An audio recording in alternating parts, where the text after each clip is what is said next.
Agony crushed his mind. Control slipping like a bad Wi-Fi signal. Kong Ji-hong, a vengeful teen, thrashed wildly, screaming for justice against a pack of genius hunters. Each stab tore through his frail body dice. 1,000 cuts shredding him like cheap confetti. Physical pain devoured him.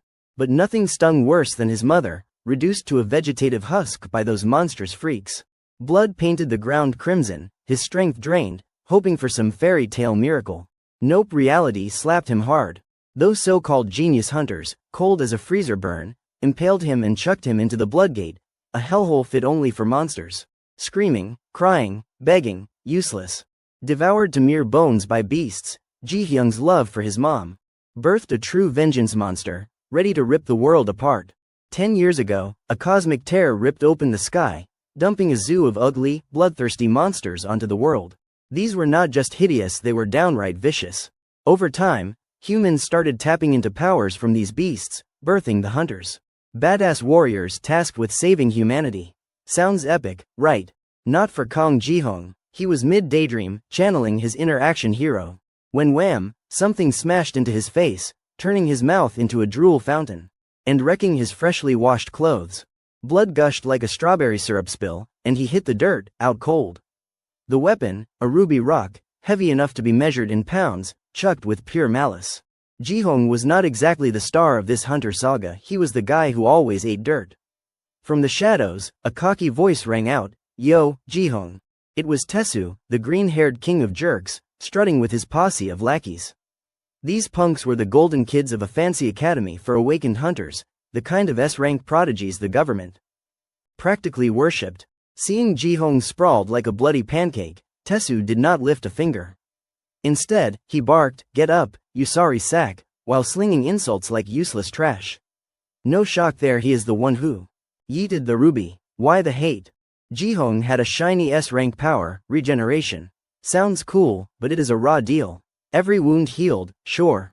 But the pain was like getting stabbed by 1,000 angry hornets, and his bones would pop out like some horror show before leaving gnarly scars. His classmates used him as a punching bag, cackling at his freak show looks. Teachers, cops, useless. The government pampered these genius bullies. So Ji-hong just gritted his teeth. He endured it all for one person, his mom. His family was dirt poor, his mom slaving away at a tiny diner. Every day, she would flash a tired smile when he got home from school, asking, "How's school, son, having fun?" Ji-hyung's spoon would freeze mid-bite, his throat tight with unshed tears. Fun. He would choke down his food, force a grin, and mumble, "Yeah, super fun, mom," before staring at his plate to hide the waterworks. His dad died when he was 5, leaving just them against the world. If he could graduate that academy, his regeneration weak for an S rank could land him a C rank hunter gig. Not glamorous, but enough to give them a better life. Looking at his mom's calloused hands, he swore he would make it happen. Then it all went to hell. Taesu's crew rolled into his mom's diner with bad intentions. While she served them, they spewed vile taunts. Taesu leered, "Well, are not you a cute little thing, wanna play?" He flexed his awakened status, bragging he could whip up diamonds like a street magician. Grabbing her hand, he pulled some dumb parlor tricks. She kept her cool, customers are king, right? But when she yanked her hand back, she accidentally smashed their precious iPad. Panicked, she apologized and offered to pay, but Taesu lost it. With a flick of his wrist, he summoned ruby spikes that tore through her body. They swore it was an accident, that they tried to hold back their powers. Ji-hong was not buying their garbage. It was cold-blooded. The worst part. It happened on his birthday. His mom, now a vegetable hooked to hospital tubes, had baked him a cake she would never get to give him. Ji-hong collapsed, his sanity hanging by a thread. Cut to a shady hill, where Taesu and his 2 goons, including a twitchy one named Tho, were scheming. Tho fretted, what if she dies? Taesu, dragging a deer carcass like some wannabe caveman, scoffed, who gives a crap, we are young, we are awakened, the law's got our backs. What is to worry about? Tho hesitated. But Taesu's sly grin shut him up. What, you think this is my first rodeo beating someone down? Ji-hong tracked them down, his voice shaking with rage. Why do you do it? The crew, annoyed at the buzzkill, mocked him. What is this nutcase yapping about? Taesu smirked, barely registering Ji-hyung's tears. What is with the clown show, loser? But as Ji-hyung's screams escalated, why'd you hurt her? Tesu clocked that the woman he spiked was Ji-hyung's mom. She looked way too young for that, he sneered, before pinning Ji-hyung to the ground with a ruby spike. Almost got cozy with her, dodged a bullet not being your stepdad, huh, gross. Ji-hyung ripped the spike out. Tears streaming, pain and fury fueling him. He cursed Tesu's whole family tree, ignoring the spikes shredding his body. Stumbling forward, he refused to quit. Tesu, bored, nodded to Tho. Light him up. Tho zapped Ji-hyung with a jolt of electricity, then 1,000 more, making him dance like a broken puppet. Before he collapsed, writhing. Done with their toy, the gang turned to bounce, but Ji-hyung was not having it. Grabbing Tho's leg, he snarled. Where do you think you are going, punk? Tesu, pissed, spun around and unloaded a barrage of punches, turning Ji-hyung's face into a swollen mess. You should have protected your mommy, loser, why are you mad at me? Each word came with a fist. Until Ji-hyung's strength was gone, blood pooling. Tho, spooked, spotted a crimson portal opening nearby, a bloodgate, a death trap spitting out monsters. Tho urged them to report it, but Tesu's eyes glinted with a sick idea. With a nasty chuckle, he kicked Ji-hyung into the gate.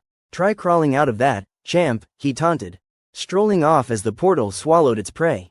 Inside the bloodgate, Ji-hyung lay mangled, spikes piercing every inch of him. He roared, cursing Tesu, I will kill you, every last one of you. As the gate closed, Tesu's smug grin was the final jab, daring him to escape a diamond-crusted grave. Buried in sand and crystal, Ji-hyung clawed at the spikes, his hands raw. The air thinned, choking him. His regeneration kept him alive, forcing him to feel every suffocating second. In desperation, he jammed a spike into his throat, begging for death. But his cursed ability stitched him back together. His mom's face flashed in his mind. She was suffering, too, trapped in a hospital. He could not quit. Cut to a flashy mall, a giant TV blaring a live interview with 3 heroic S-rank hunters.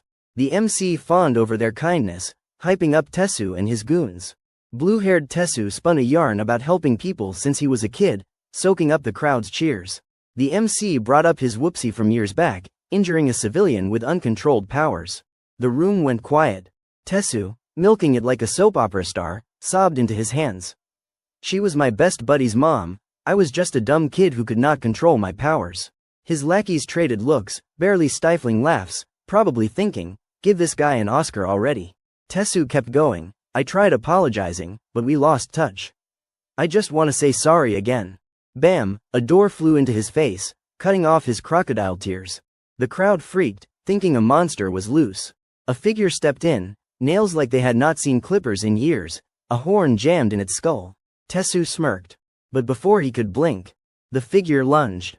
Flashback to Ji-hyung's hell in the bloodgate. Time melted months, years. His eyes red with exhaustion, hair grown wild.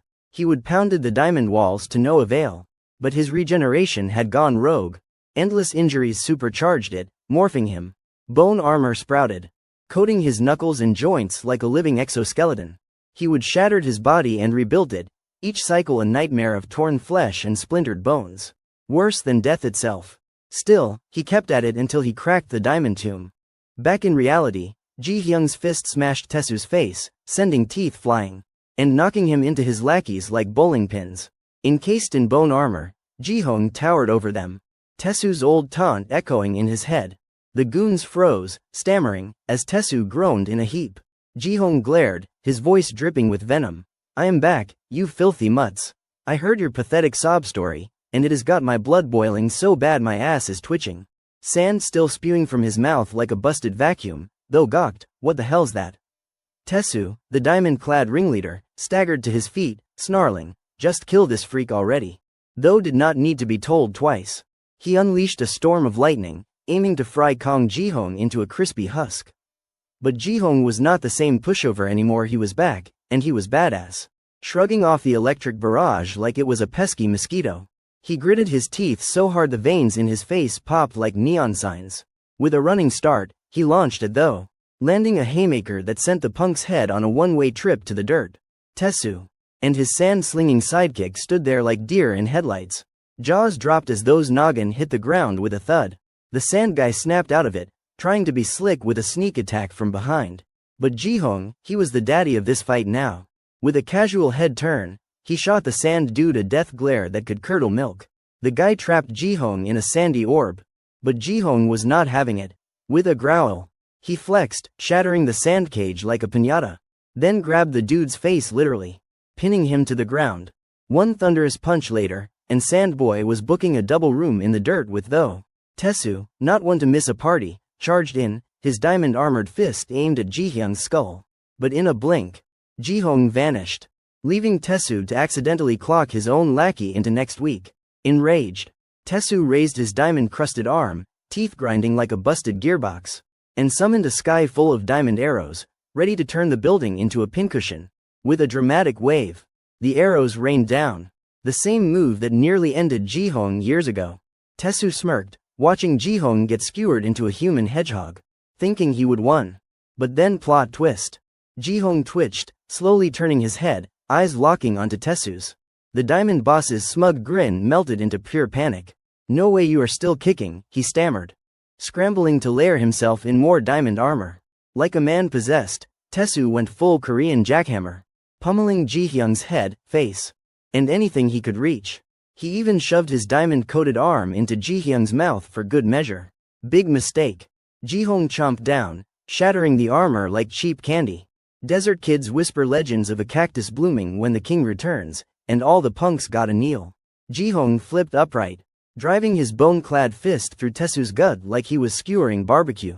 Taesu, not ready to check out, squirmed, summoning a diamond spike to stab Ji-hong back. But Ji-hyung's teeth were too damn strong. He bit through Taesu's arm like it was jerky. With no limbs left to brag about, Taesu bolted, tail between his legs. Ji-hong was not about to let his prey scamper off. He landed another bone spike through Taesu's chest, strolling toward him like a horror movie villain. Taesu, crawling on his belly like a kicked puppy, wailed, "Stay back, don't come closer." Ji-hong, looking like he would just walked off a magazine cover for Badass Revenge, was not falling for the sob story. This was an 18-plus bloodbath, strawberry syrup splattering everywhere. He skewered Taesu just like Taesu had done to him, letting him taste the agony of being a human shish kebab. Gasping, Taesu croaked, "Who are you? Why are you doing this?" Ji-hong, trembling with rage, ripped off the bone mask covering half his face. Taesu's eyes widened, tears streaming. "It is you." Back when Taesu called him a worm and dared him to crawl out of his grave, he never expected this. Now, he was the one groveling, begging for mercy. Ji-hong was not in a forgiving mood. He unleashed a combo of punches, each one a love letter to Taesu's face. Look up. Punch. Don't look up. Punch anyway. Taesu, too weak to bite back, just took it like a punching bag. With one final blow, Ji-hong ended the three loudmouth geniuses of Korea. Two heads rolled, and Taesu got turned into a porcupine. As rain poured, washing away the stench of blood, Ji-hyung's vengeance for his mother's suffering was complete. That night, he snuck into the hospital, draped in a blanket to avoid terrified stares. Sitting by his mother's bed, he saw her once vibrant, now a frail, lifeless shell.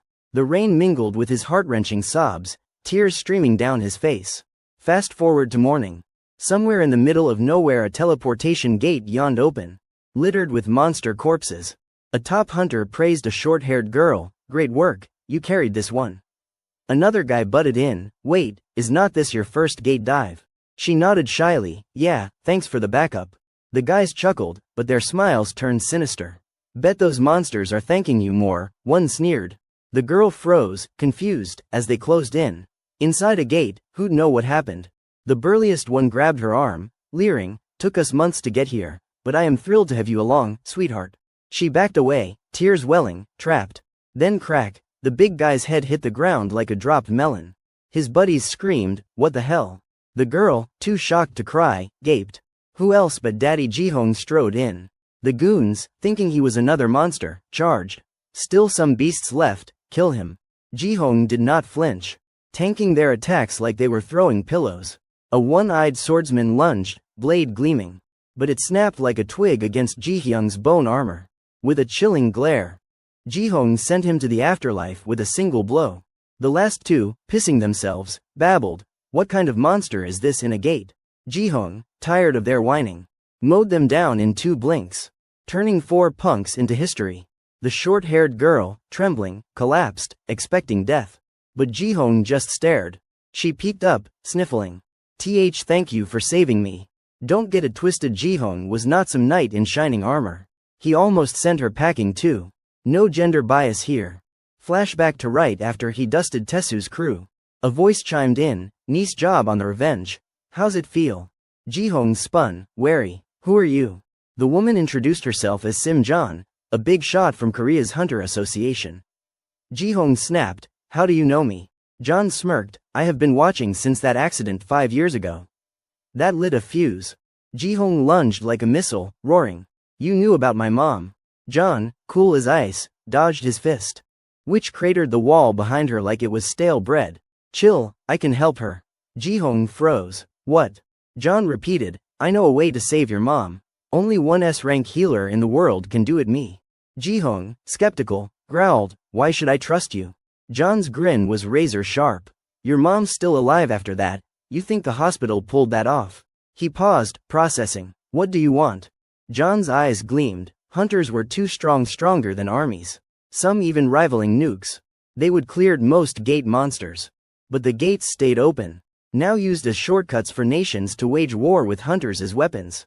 Korea was short on firepower, unable to stop Japan's hunters from invading. Then Ji-hong showed up. "If we fight Japan as hunters, it is war. But if a monster does it, no problemo." She needed him to be that monster. In return, she would save his mom. That is why every Japanese hunter in that gate got sliced to ribbons.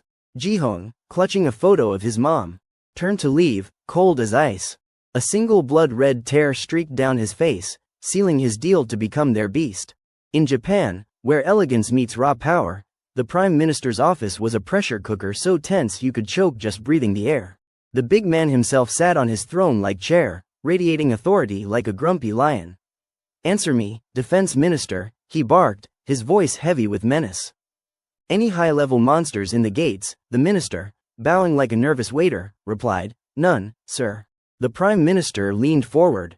"Any strong Korean hunters poking around?" Again, the minister shook his head, "No, sir." That did it. The Prime Minister flipped the table well, more like slammed it roaring. "Then why the hell have not our hunters taken Korea yet?" The minister, sweating bullets, mumbled apologies and promised to handle it. The Prime Minister was not buying empty talk. "How?" he demanded. With a smug, almost cocky grin, the minister, Japan's #1 hunter, Ichikose, declared he would take care of it personally. Perks of being the top dog, apparently. Leaving the room, Ichikose ordered his team to prep his sword. Today, he was in the mood to go solo, storming through a gate like a one-man wrecking crew. His jittery secretary stammered, But sir, the other hunters were elite too." What if she hesitated, suggesting he team up? Ichikose's icy glare cut her off. "Do I look like I need their help?" His aura was so oppressive she nearly fainted, chirping apologies like a spooked bird. He suited up and swaggered through the teleportation gate, muttering to himself, "What happened to those useless idiots? How could they get taken out by something in here?" Lost in thought, he did not notice a few brainless monsters charging him, thinking he was lunch. Big mistake. Without even drawing his sword, he sliced them into sushi, barely breaking a sweat. Then he froze, sensing something. Well, what do we have here? A fascinating monster. That monster, none other than our immortal champ, Kong Ji-hong, brooding atop a pile of corpses that could pass for a small mountain, likely Japan's finest hunters. Ichikose did not bother with introductions. He went straight for the kill, his sword flashing like a storm. Ji-hong casually raised a hand, blocking the blade before it could nick his skin. Ichikose blinked, impressed. "You blocked my sword." Grinning like a kid with a new toy, he unleashed his signature move. First moonwave, a slash so sharp it sent Ji-hong skidding back, coughing up dust. Not stopping there, Ichikose kept swinging second moonwave. Ji-hong ate a direct hit, crashing into a wall. "Nice bone armor you got there," Ichikose taunted, "but let us see how long it holds." He went for third moonwave, hacking like he was trying to turn Ji-hong into minced meat. But Ji-hong was not some chump. "You think a king like me goes down that easy, punk?" Spotting an opening, he lunged, only for Ichikose to parry like a ninja, slicing off Ji-hyung's arm in one smooth move. "My blade cuts diamond," Ichikose smirked, gliding past like a smug breeze. Ichikose's body hit the dirt, sword clattering. They lost to this, embarrassing. Ji-hyung's severed head rolled, eyes white, looking like it was lights out for good. But hold up, flashback time. Ji-hyung's mind drifted to his childhood. His dad, always swamped with work, was a kind soul. Ji-hong was damn sure of that. He loved that about him. But his dad died saving a young, reckless Ji-hong, who darted into traffic without looking. That one dumb move cost him the father he adored. After the funeral, their family's business tanked, leaving them drowning in debt. His mom's soft hands turned rough from endless work. Ji-hong watched, helpless, hiding behind corners, asking if she was okay. She would flash a gentle smile, saying, "I am fine," never once blaming him. At night, he would hear her pained coughs, blaming himself, tears soaking his pillow. He once grabbed a knife, ready to end it, thinking he did not deserve to live. His mom caught him, horrified, cradling her broken boy, showing her his bloodied arm, already healing thanks to his awakening. She held him tighter. "Mom, I will become a hunter," he vowed through tears. "I will make you happy." Back to the hospital, where his mom now lay withered, a husk on a bed. His lifeless eyes snapped awake. Fast forward to his deal with Sim John. She would warned him, the world's balance was shattered. Hunters from other nations were conquering weaker ones, and Japan was Korea's biggest threat. "Be our monster," she would urged, "hunt their strongest Ichikose." Back in the gate, Ichikose, oblivious to the danger, strutted like he owned the place, sneering at the world. Meanwhile, Ji-hong was mid-resurrection, his head wobbling back onto his neck like a bobblehead on a spring. Ichikose, still yapping, sighed, "What a waste of time. Guess I will head to Korea myself." Big mistake.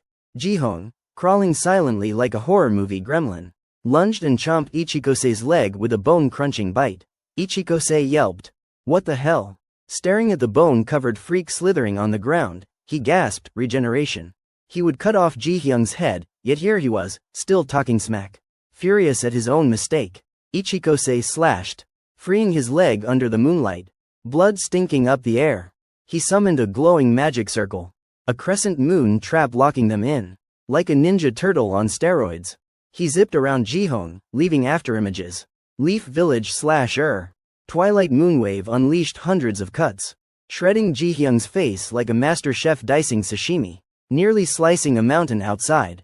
The force was so intense it cracked the gate. Ichikose, limping from his chewed-up leg, smirked, thinking he would win. "Gotta patch this up," he muttered, forgetting the king regenerating behind him. Ji-hyung's bone spike shot through Ichikose's other leg, making him scream like he would stepped on a Lego. Panic set in, sweat pouring as Ji-hyung's skeletal hand barely reformed kept coming. Ichikose, cornered, swung his sword in a final, rage-fueled slash. Outside the gate, Ryuzaki, Japan's prime minister and SSS rank hunter, waited with his elite squad. His aide, confused, asked, "Sir, do we really need this many?" Ryuzaki frowned. "Ichikose's been in there 3 days. We need to know what is up." As he spoke, a familiar head Ichikose's rolled out of the gate like a bowling ball. Ji-hong stepped out, a bone-clad monster clutching the head. Ryuzaki roared, fury erupting. In a flash, Ji-hong unleashed a precision slash, aiming to take Ryuzaki's head. Meanwhile, at Korea's Hunter Association, a skeptical voice questioned Sim John's plan. Her aide fretted, "He killed Jun Gan's son. If this gets out, we are screwed." John smirked, "Aren't you curious if he can win?" Back at the gate, Ryuzaki's head snapped back onto his neck like it was glued with rubber cement. Ryuzaki, not missing a beat, landed a punch with the force of a missile, sending Ji-hong face first into the dirt. The prime minister, also Japan's top SSS rank hunter, stood tall, ready to end this. 3 years ago, the world's regular gate monsters were mostly wiped out, leaving everyone quaking in their boots at the sheer power of hunters. Some nations tried to take them down, big mistake. They got steamrolled. Hunters worldwide either cut deals with their governments to coexist or just bulldozed entire countries for kicks. Those who went full warlord, absolute power, their way. Japan was one such casualty, and for a simple reason. Their prime minister, Ryuzaki, was an SSS rank hunter, a total beast even before the hunter system kicked in. After awakening, he set his sights on crushing Korea. But his grand plan hit a snag monsters, and one in particular. Our boy, Kong Ji-hong. Japan's elite hunter squad gaped in horror as Ji-hong regenerated like a cockroach on steroids. "Sir, leave it to us," cried Maru rank 7 and Taku rank 8, charging in with their dual sword combo like they were auditioning for an anime. Maru scoffed, "Just some regenerating freak, no biggie." Taku growled, "I will have his head." Ji-hong did not bother talking if he did. He would have told them to slow down, there is enough death to go around. One hand grabbed Maru's skull, the other sliced Taku's head clean off. Rank 7 and 8, more like bottom-tier nobodies. Maru, still processing his buddy's decapitation, got a bone spike through his throat, sent packing to the afterlife. The backup squad stood frozen, jaws on the floor, watching Ji-hong dismantle 2 top hunters with just his bare hands. "How dare you mess with our hunters, you bastard," they screamed. But Ji-hyun's icy voice shut them up. "One step forward, and I kill every last one of you." They clammed up, not daring to twitch. Now it was man-to-man, Ji-hong versus Ryuzaki, staring each other down like a Wild West showdown. Flashback to a snowy day in Japan, years ago. A pint-sized Kaguryu shivered in the cold, alone on the ground. When Ryuzaki strolled up, "Hey, kid, why are you out here?" he asked, crouching down. Kaguryu, nose dripping like a faucet, stared at the big man with tiny, wary eyes. "Who are you?" Ryuzaki, with a rare spark of kindness, said. "It is freezing, come with me." Big boots and tiny feet left tracks in the snow as they walked. "What is your name, kid?" Ryuzaki asked.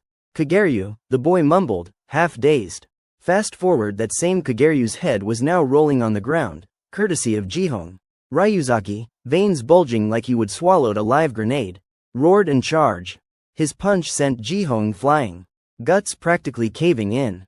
With terrifying speed, Ryuzaki grabbed him, unleashing a flurry of blows that hit like a hurricane. Ji-hong hit the dirt, one eyeball popping out like a cartoon, his stomach punched into a crater. Ryuzaki was not done. He summoned molten lava, torching Ji-hong and the entire area. The backup squad gawked, chanting, "That is our prime minister." As the ground melted, Ryuzaki bent to pick up Kaguryu's head. But surprise, sucker. Ji-hyun's main character glow was not fading that easy. He burst from the lava, now rocking a shiny new lava-proof bone armor set, looking like he would just unlocked a DLC skin. Ryuzaki's mind flashed back to his rampage across Japan, dragging Kaguryu into the chaos. The kid did not mind he owed Ryuzaki for saving him from freezing to death. "Korea's next," Ryuzaki had promised. "But you might not make it. Scared, you can bail." Kaguryu, loyal to a fault, refused. "You saved me. I will repay you with my life. But when it is over, can I call you dad?" Ryuzaki chuckled, "Petty kid, huh? You do not even need to ask." As dawn broke, Ryuzaki declared, "You are already my son." Back to the present. Ryuzaki went full volcano mode, lava flooding the battlefield. An ice-powered huntress from the squad, Hanami, rushed in to cool the heat. Worried Ryuzaki was burning hotter than Africa summer times 100. Ji-hong, unfazed, stood tall, ready to throw down. The volcano answered Ryuzaki's call, erupting like it had a personal grudge. He switched to his ultimate Brawly-esque lava skin, every cell screaming destruction. The heat was unreal. Ji-hyun's flesh and bones melted, his screams echoing. But legends do not die easy. Ji-hong flipped upright, his half-melted bone hand lunging for Ryuzaki. The old man dodged, countering with a lava blast that sent Ji-hong soaring to the heavens. Skeleton Ji-hong swam in pure volcanic magma, the backup squad scattering as the volcano went rogue. "Prime Minister, get out of there," they yelled. But Ryuzaki, cool as ice, reverted to human form, standing atop the crater. He called for Hanami. "Yes, sir," she answered. "Freeze it," he ordered. She yanked off her gloves, revealing literal ice hands. And flash froze the lava, trapping Ji-hong in a molten tomb. Only one skeletal hand stuck out, clawing helplessly. Scene shift to Korea's Hunter Association. In a room glowing with eerie red energy, a curvy woman gritted her teeth, pouring power into a figure below. Who? None other than Tesu. The diamond punk Ji-hong had turned into a pincushion. Thanks to her efforts, Tesu's eyes flickered open, back from the brink. The city was bathed in a blood-red sky, so mesmerizing you would swear it was straight out of an apocalypse flick. Someone cue the Namu Amida Butsu chants. At least 3 or 4 volcanoes were itching to erupt, like they were in a race to see who could spew faster. But just when you thought it would blow, some genius decided to splash cold spring water on the lava, cooling it down before it could go full Vesuvius. Talk about a divine intervention. While everyone was distracted, a skeletal hand clawed its way out of the hardened lava, followed by a mouth screaming, "Motherf," before quickly zipping it, probably worried the ancestors would yank him back to hell. No more playing nice. Kong Ji-hong was done. The beast inside him was clawing to break free, fighting through molten lava like it was just a hot bath. This lava, child's play compared to the Bloodgate, he growled, shrugging off the pain like he would been through a million worse. Sure, the burning was no picnic, his bones were practically melting, but Jihong, he would been cucked by life so many times, those two horns sprouting from his head felt like old news. With every ounce of his grit, Jihong dragged himself forward, body blazing, fueled by pure spite. His hands were crumbling to ash. But compared to the hell he would endured, this was just a Tuesday. Using his IQ-2 brain, he bulldozed through the lava, emerging like a phoenix with a grudge. Hanami, the ice-powered huntress, spotted him and went paler than a ghost. He survived Ryuzaki's beatdown, she gasped, wondering just how badass this monster could get. Half melted, he still looked like he would keep her up all night with nightmares. She glanced at her beloved Ryuzaki, who was not exactly in top shape either, his face sporting a nasty burn. Proof Jihong was not some pushover. Hanami, get the others out of here, Ryuzaki ordered. Ready to go one-on-one. I will handle this. Hanami's heart sank, but she could not jump in. Her ice powers would melt faster than a popsicle in a microwave. Duty called her to lead the squad to safety, but she stood there like a deer in headlights. Remembering how Ryuzaki trained until he coughed up blood. All to protect Japan. He would once told her Japan was outclassed by the big dogs America, China, Russia. Without absorbing Korea, their survival odds were a laughable 0.0001%. Hanami grabbed his beefy arm, half joking, let me hug the right one too, but Ryuzaki's words haunted her. He would fight for every fallen hunter, even if his body turned to dust, to protect his country. Ryuzaki, flesh and blood burning hotter than a teen heartthrob. Launched Jihong 10 meters, make it a kilometer for drama with a single hit. With lightning speed. He followed up with a punch so earth-shaking it could have rattled your grandma's house. Guess if Jihyung's still kicking. Spoiler, he was. Not only did he survive, he dodged Ryuzaki's godly fist, flipping backward like a gymnast dodging taxes. Add 100 points for style, you would shout. But 3 seconds of coolness later, he ate a flaming strike from Ryuzaki. His body shattered, limbs scattered like a broken action figure. But Ryuzaki was not slowing down. He knew even if Jihong was blasted into 54 countries worth of confetti, he would stitch himself back together. Up went Ryuzaki, soaring like a superhero, landing a meteor punch that popped Jihyung's eye out literally, making the volcano cough up smoke, ready to blow. Hanami still had not evacuated the squad. When she finally yelled, move, the volcano started shaking like it was possessed. But love makes you stupid. Hanami stayed, and so did the others. The hunters dropped to their knees, chanting, we owe the Prime Minister everything. We will protect him to our last breath, Lady Prime Minister. Heartwarming, sure, but if they all croaked, who'd clean up the mess? The volcano was about to burst from the epic brawl inside. Jihong, with his tiny skeletal hand, somehow grabbed Ryuzaki's nose. Yes, his nose. Everyone above waited for their Prime Minister to emerge. But Ryuzaki was stuck, looking like he would been caught in a prank. Jihong, against all odds, crawled out of the lava, a horned skeleton with one sprouting from his arm, slithering toward Hanami and the crew. Picture perfect horror movie vibes. As the squad froze, Jihong grabbed Hanami's hand, yanking her toward the lava pit. She would barely ditched her gloves to freeze him when sploosh she fell in. Talk about bad timing. Ryuzaki, seeing his wife in danger, sucked in a massive dose of lava, turning the scene into a cinematic masterpiece. Ryuzaki erupted like a volcano god, power level cranked from 1 to 100. 1 versus 9, folks. The hunters dove in to save their Lady Prime Minister, half freezing Jihyung's body in the process. Hanami's face was pure panic, mouth an O of shock, thinking this was her funeral. But Ryuzaki was not letting his wife go out like that. In a Hollywood-worthy rescue, he sliced off Jihyung's arm, only for Jihong to time it perfectly, lopping off Ryuzaki's head in return. Hanami, speechless, used every ounce of her ice power to keep Ryuzaki's head from hitting the lava. But Jihyung's spear grazed her hand. And it was game over. Ryuzaki was gone, his frozen head melting slowly. Hanami, accepting death, wept, regretting not fleeing with the others. Then she opened her eyes. Ryuzaki was beside her, holding her hand. A dream. Nope. A nightmare. She was kissing his severed, frozen head. Everyone else was dead, swallowed by lava. Jihong spared her, walking away without a glance. Hanami's sobs froze her body solid in the molten sea. right before her husband's eyes. Back in Korea, at a mana stone-filled stronghold, a woman called out to Tesu. The diamond-punked Jihong had turned into a shish kebab. His body was a mess of scars, but as the only one with enough mana left, she would chosen to revive him. Staring at his friend's grave, Tesu's hatred for Jihong, the kid he used to mess with, who escaped the Bloodgate and killed him, burned hotter. Even the head of Korea's Hunter Association, Han Teso, despised Jihong. Behind Tesu, a web of seals locked his power, but those seals were about to be broken. Time to hunt Kong Jihong. The woman was panting like she needed an oxygen tank on speed dial, having just shattered the seals locking Tesu's true power. Right after, the whole crew got a front row seat to his comeback talk about a glow-up. The room buzzed with chatter, thought he was toast, but look at him, alive and kicking. Han Kungchan, the S-rank intel chief, dropped the bombshell. After his Japan massacre, the monster Kong Jihong was headed for Gate 9. Everyone nodded, united in one goal: wipe that jerk off the map.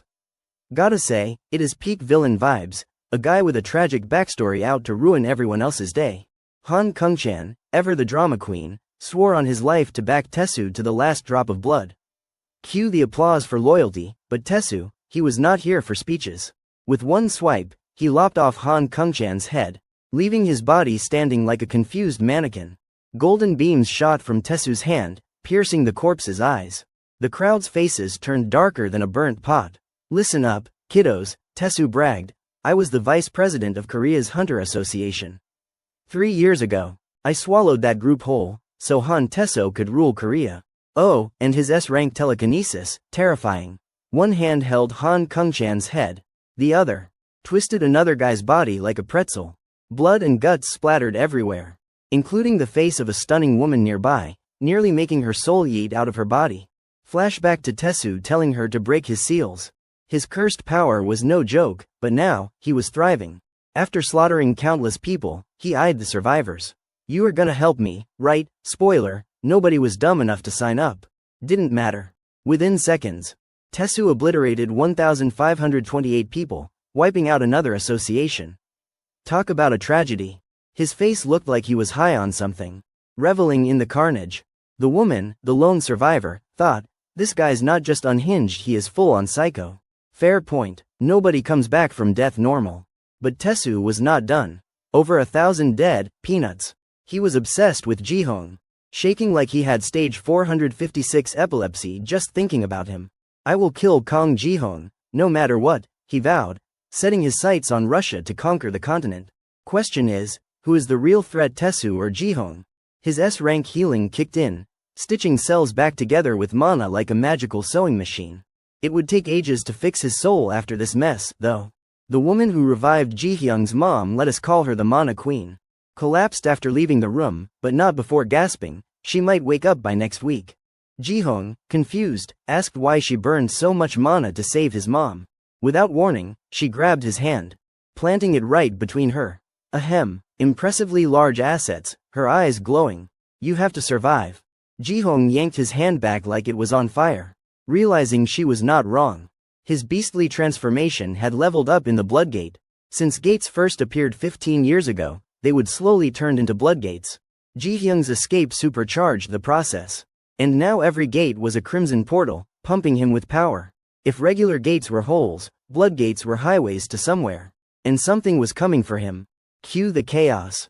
Octopus-like monster bugs swarmed Korea, slaughtering innocents. At the president's office, the protective barriers were crumbling. The president, shaking like a leaf, was too proud to call for international help. Screw pride, declare martial law, he yelled, knowing the army was no match for monsters. Korea's second-tier hunter group, DOs starring Aeon Jin and Kong Se. The third-tier Vingal with a Vin L Man and Superwoman. And the fourth-tier squad Jeong Hak, A, and Nam Dong Jeong Vong. Were all wiped out in minutes by one giant beast. Talk about a lame way to go, big names, zero game. When a citizen braced for death, Jihong swooped in, slicing the monster in half. Must have saved the world in a past life to pull that off. Inside the Bloodgate, the mana tried to turn him into a full monster, but Jihong endured, his freakish healing keeping him alive. It is not just healing, he mused. This mana won't let me die until I am a complete beast.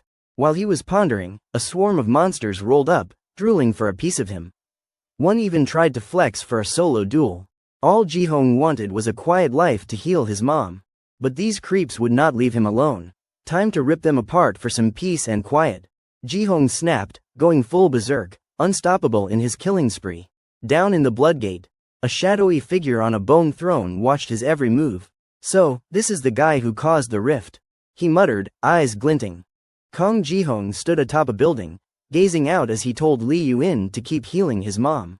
She crossed her arms, standing beside him, promising she would take care of her in the Hunter Association's bunker. Your job, she said, is to keep fighting those monsters. The beasts were old news to Ji-hong, same ones he would scrap with for 5 years in the Bloodgate. Once you clear a big wave from the Bloodgate, they stop spawning, he explained. He would already mowed down every monster in sight. If things kept going this smoothly, he might just get that happy ending with his mom. But life does not hand out fairy tales. A military squad rolled up, blasting away at him bang bang bang, while he was mid-battle with the monsters. Captain, is this the guy? One soldier asked. He is only killing monsters. Not humans. The captain, a beefy dude in a tight uniform showing off every muscle, barked, that is the monster who started this mess. Hold him until the hunters get here. Ji-hong shot them a one-eyed glare, thinking, I am out here saving your asses, and this is the thanks I get. Tanks rolled in, their meter-long cannons unloading shells. That punched a hole through him the size of a dinner plate. Tears welled up as he begged, mercy, please. But in this story's logic, the more you plead, the harder they hit. I am done playing nice, he growled. Wait till I charge up my thunder punch, you are all toast. Then he remembered Li Yuin's warning, stop. Be careful with that power. Once the Bloodgate fully opens, there is no stopping your monster transformation. A surge of electricity jolted through him, zapping the soldiers into twitching heaps. Mid-rage, Ji-hyung's mind flashed back to his school days, a living nightmare. Bullies beat him senseless light beatings every 3 days, heavy ones every 5. He would lie on the ground, twitching, limbs bent like pretzels, shirt torn to shreds by who knows who. Blood pooling. Nobody helped, too scared of the bully's powers. A blonde kid, Han Teso, watched from atop a desk as Ji-hong got pummeled. Too afraid to step in, Han Teso later cornered him in a quiet school hallway, pinning him against the wall. Why do those jerks Han Teso's crew keep targeting you? He asked, like it was not obvious. Because I am an easy target, duh. Ji-hong did not want his only friend caught in the crossfire, so he warned, stay out of it. Don't act like we are close. Blondie got mad, grabbing his collar. What is your deal, Ji-hong? But seeing Ji-hyung's bruised face, eyes swollen shut, purple-black, he shut up. Let go. And walked away. That blonde kid was his best friend, but the bullying drove a wedge. Ji-hong thought he would ditched him, but Han Teso was not ignoring him. His power. Perfect memory through his eyes. He would been collecting evidence, sending it to the cops and school board. Next day, they found him with his right eye gouged out. Ji-hong visited him, a wreck, crying over his friend's body. I am sorry, Han Teso mumbled. I am dropping out. Ji-hong knew who did it. Teso. Clenching his teeth, he swore revenge. But Han Teso grabbed his shoulder. Don't do anything, promise me. Terrified, Han Teso's power was gone, his eye was his meal ticket, and it was stolen. Lost one thing, gain another, he said weakly, joining the military. Back to now, that same blonde kid was now a soldier, his head literally in Ji-hyung's hands. Ji-hong collapsed, screaming, clutching his friend's severed head. The monsters, showing zero respect for his moment, charged from behind. Ji-hong, fueled by grief and rage, chomped one's face off, going full rabid dog mode for his fallen bro. He leapt high, diving into the beast swarm like, come at me, I will take you all. At a shielded government base, the president and an advisor watched Ji-hyung's broad shoulders on a screen. He is the cause of all this, the advisor said. Kill that monster, and the Bloodgates might calm down. The president, slamming his hands on the table like it owed him money, frowned. Why's he fighting other monsters? No clue, but nothing can kill him. The Bloodgates are erupting nationwide. The advisor warned, if the public riots, you are out of a job. Too proud to beg for international help, the president, shaking like a wet dog, declared martial law. The army was no match, but what else could he do? Korea's second-tier hunter group, DO's Aeon Jin, Kong-se, third-tier Vingal A Vin El Man, Superwoman, and fourth-tier squad Jeong Hak. Nam Dong Jeong Vong got wiped out in minutes by a single giant monster. Big names, bigger flops. As a woman braced for death, Jihong swooped in, slicing the beast in two. Must have been a saint in a past life. At the base, a cocky guy with a staff, Luang Ri Kwang, China's SSS rank hunter, poked at a corpse, grinning at Jihyun's carnage. He trashed Japan and Korea, and now the bloodgates are out of control. Fun. Behind him, bodies lay torn apart. Russia's SSS rank hunter, Lejuin, a stunning woman with a heart of gold, winced at Jihyun's pained screams on the screen.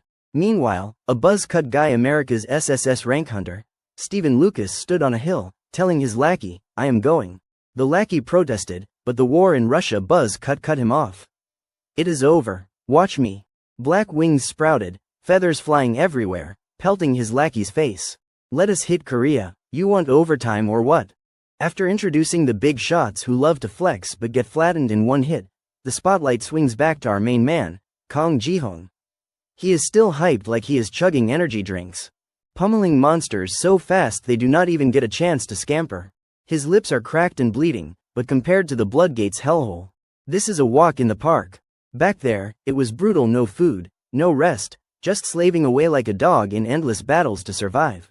Every time he felt his sanity slip, the monster inside started clawing its way out. But two faces kept him grounded: his sick mom, wasting away in a hospital bed, and the smug mug of the green-haired punk who put her there. His mom's boundless love, like the Pacific Ocean, vast and relentless, kept the beast in check.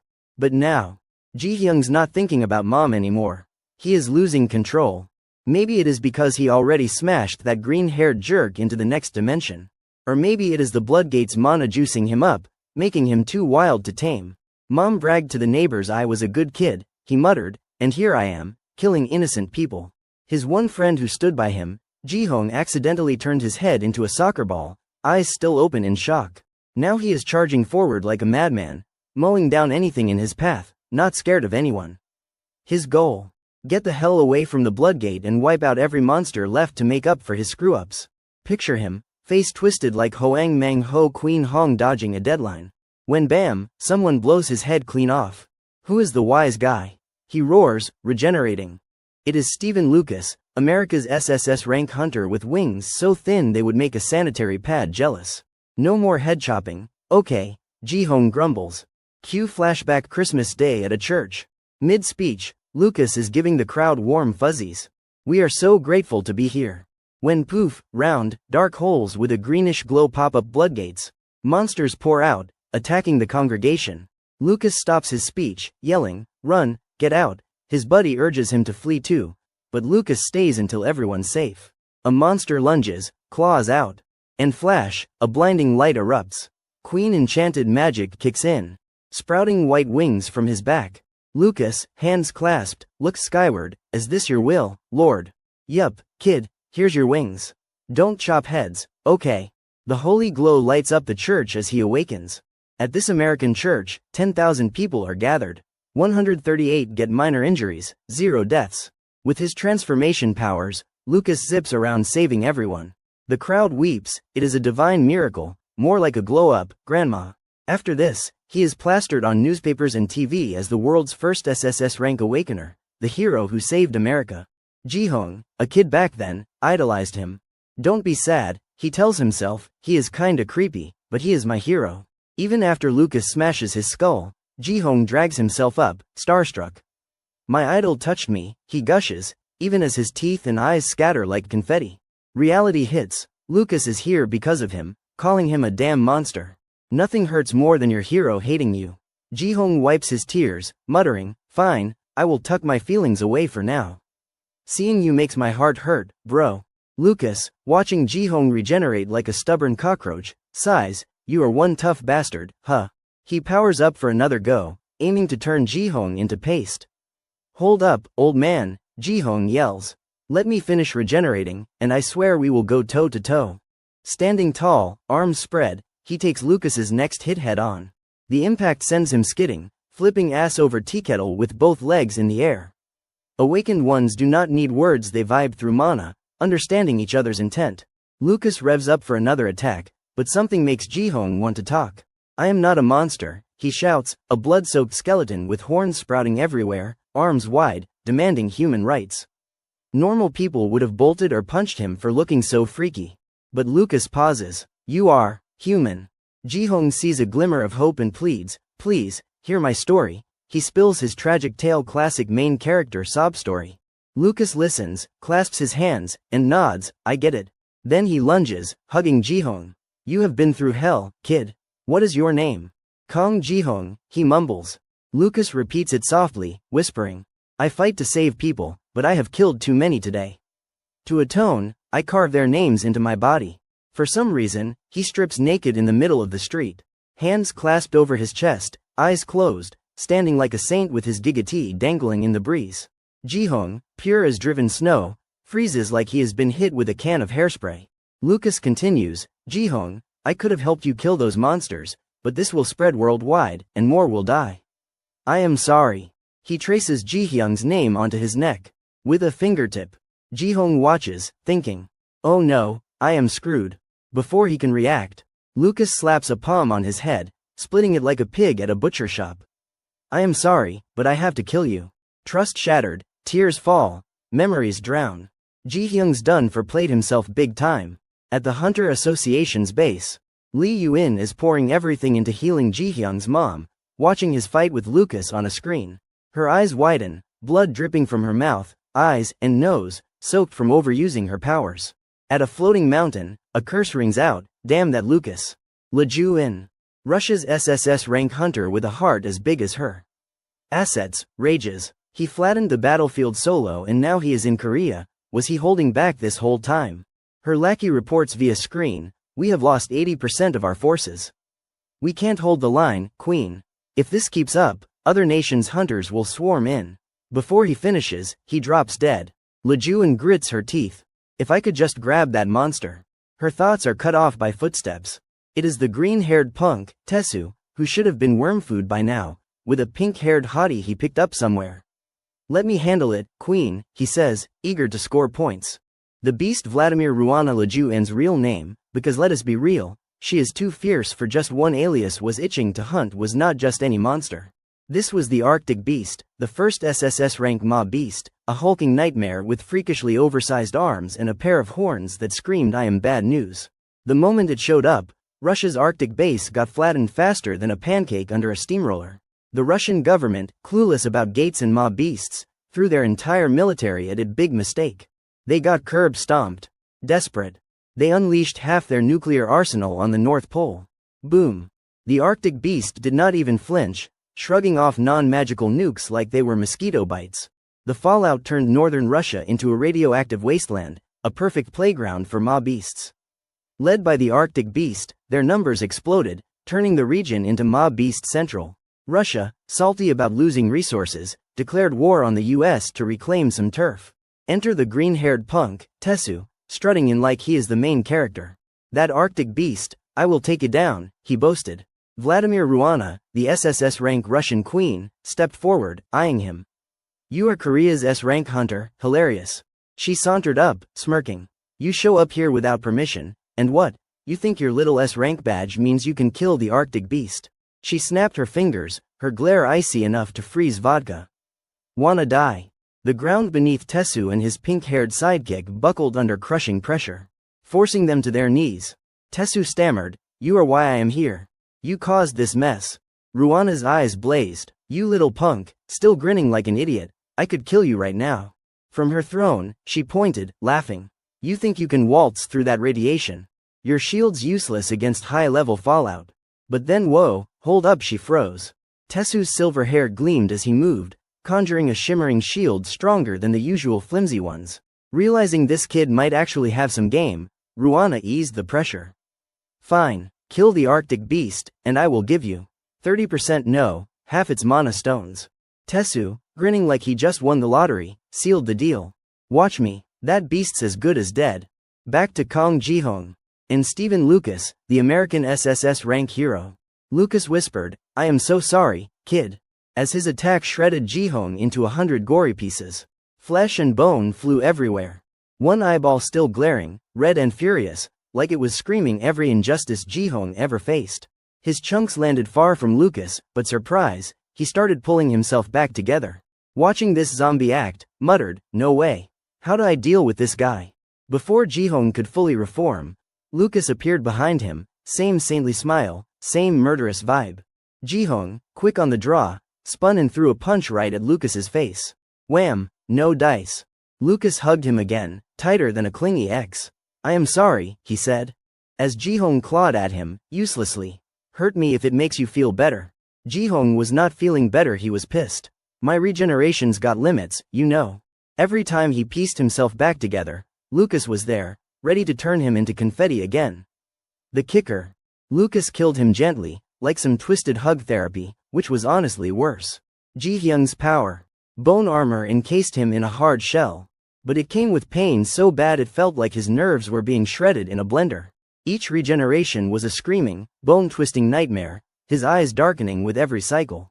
This hurts like hell, he roared, every second of rebuilding pure agony. But he endured, clinging to hope. The power of reminiscence rediscovered once again, two images burned in his mind. The smug blue-eyed bastard who ruined his mom. And his mom, wasting away in a vegetative state. Yet Lucas's relentless attacks. Dozens, hundreds of them. Pushed Jihong past his breaking point. Flashback to high school. A cocky kid, future awakener, taunted, "What are you staring at, huh?" Jihong, clutching a video of Lucas, mumbled, "I admire him." The kid sneered, "His powers are insane, bro. What about you?" Jihong, shy, showed his bone-armored hand. Bone armor. The jerk cursed, "Damn it," and shoved him onto a chair, sneering with disgust, like Jihong was something he would scrape off his shoe. Gross, man. In the haze of his current pain, Jihong relived that humiliation, tears streaming from bloodshot eyes. Why do I have to suffer like this? What did I do wrong? His soul screamed.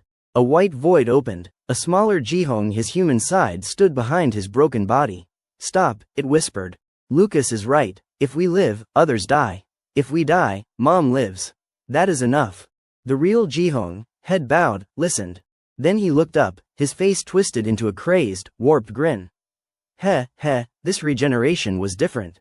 One hand ripped open countless bloodgates.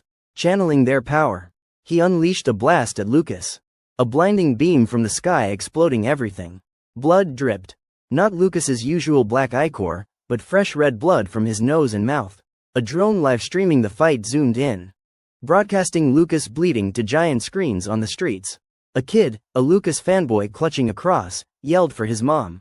The Hunter Association's HQ, where Lee Yuin was healing Jihyung's mom, was crumbling. Her assistant burst in, panicking. "President, you are pushing too hard." Lee Yuin, blood pouring from her eyes, nose, and mouth, collapsed, vomiting blood. "President, are you okay?" The assistant screamed. Lee Yuin glanced at Jihyung's mom, gaunt and vegetative, and rasped, "It is done." Slowly, Jihyung's mom opened her eyes, waking up. Tesu was muttering curses under his breath, spitting venom about Kong Jihong. "That damn punk," he growled, wondering why Jihong was duking it out with Stephen Lucas of all people. "Motherf!" Tesu roared, standing in a gloomy, radiation-soaked wasteland, eyeballing the hulking Arctic beast like it owed him money. Talking to himself like a certified nutcase because who else is gonna listen in this toxic hellhole? He ranted about the dark bloodgate, where only Lucas's angelic shadow and Jihyung's freaky bone-armored frame remained. Jihong was on the defensive, feeling like a punching bag with no fight left. Hurting Lucas, his lifelong idol, was not an option. Lucas, sensing the creepy mana vibes, backed off, muttering, "This power's no joke." But then he went full clingy mode, wrapping Jihong in a bear hug and wondering, how much pain is this kid in? Black blood dripped from Lucas's eyes like he was crying motor oil, feeling Jihyung's suffering on a soul-deep level. Jihyung's one good eye caught the genuine care in Lucas's gaze. Then, wham, Jihyung's massive hand sprouted a razor-sharp bone blade, carving a swirling mana vortex around him.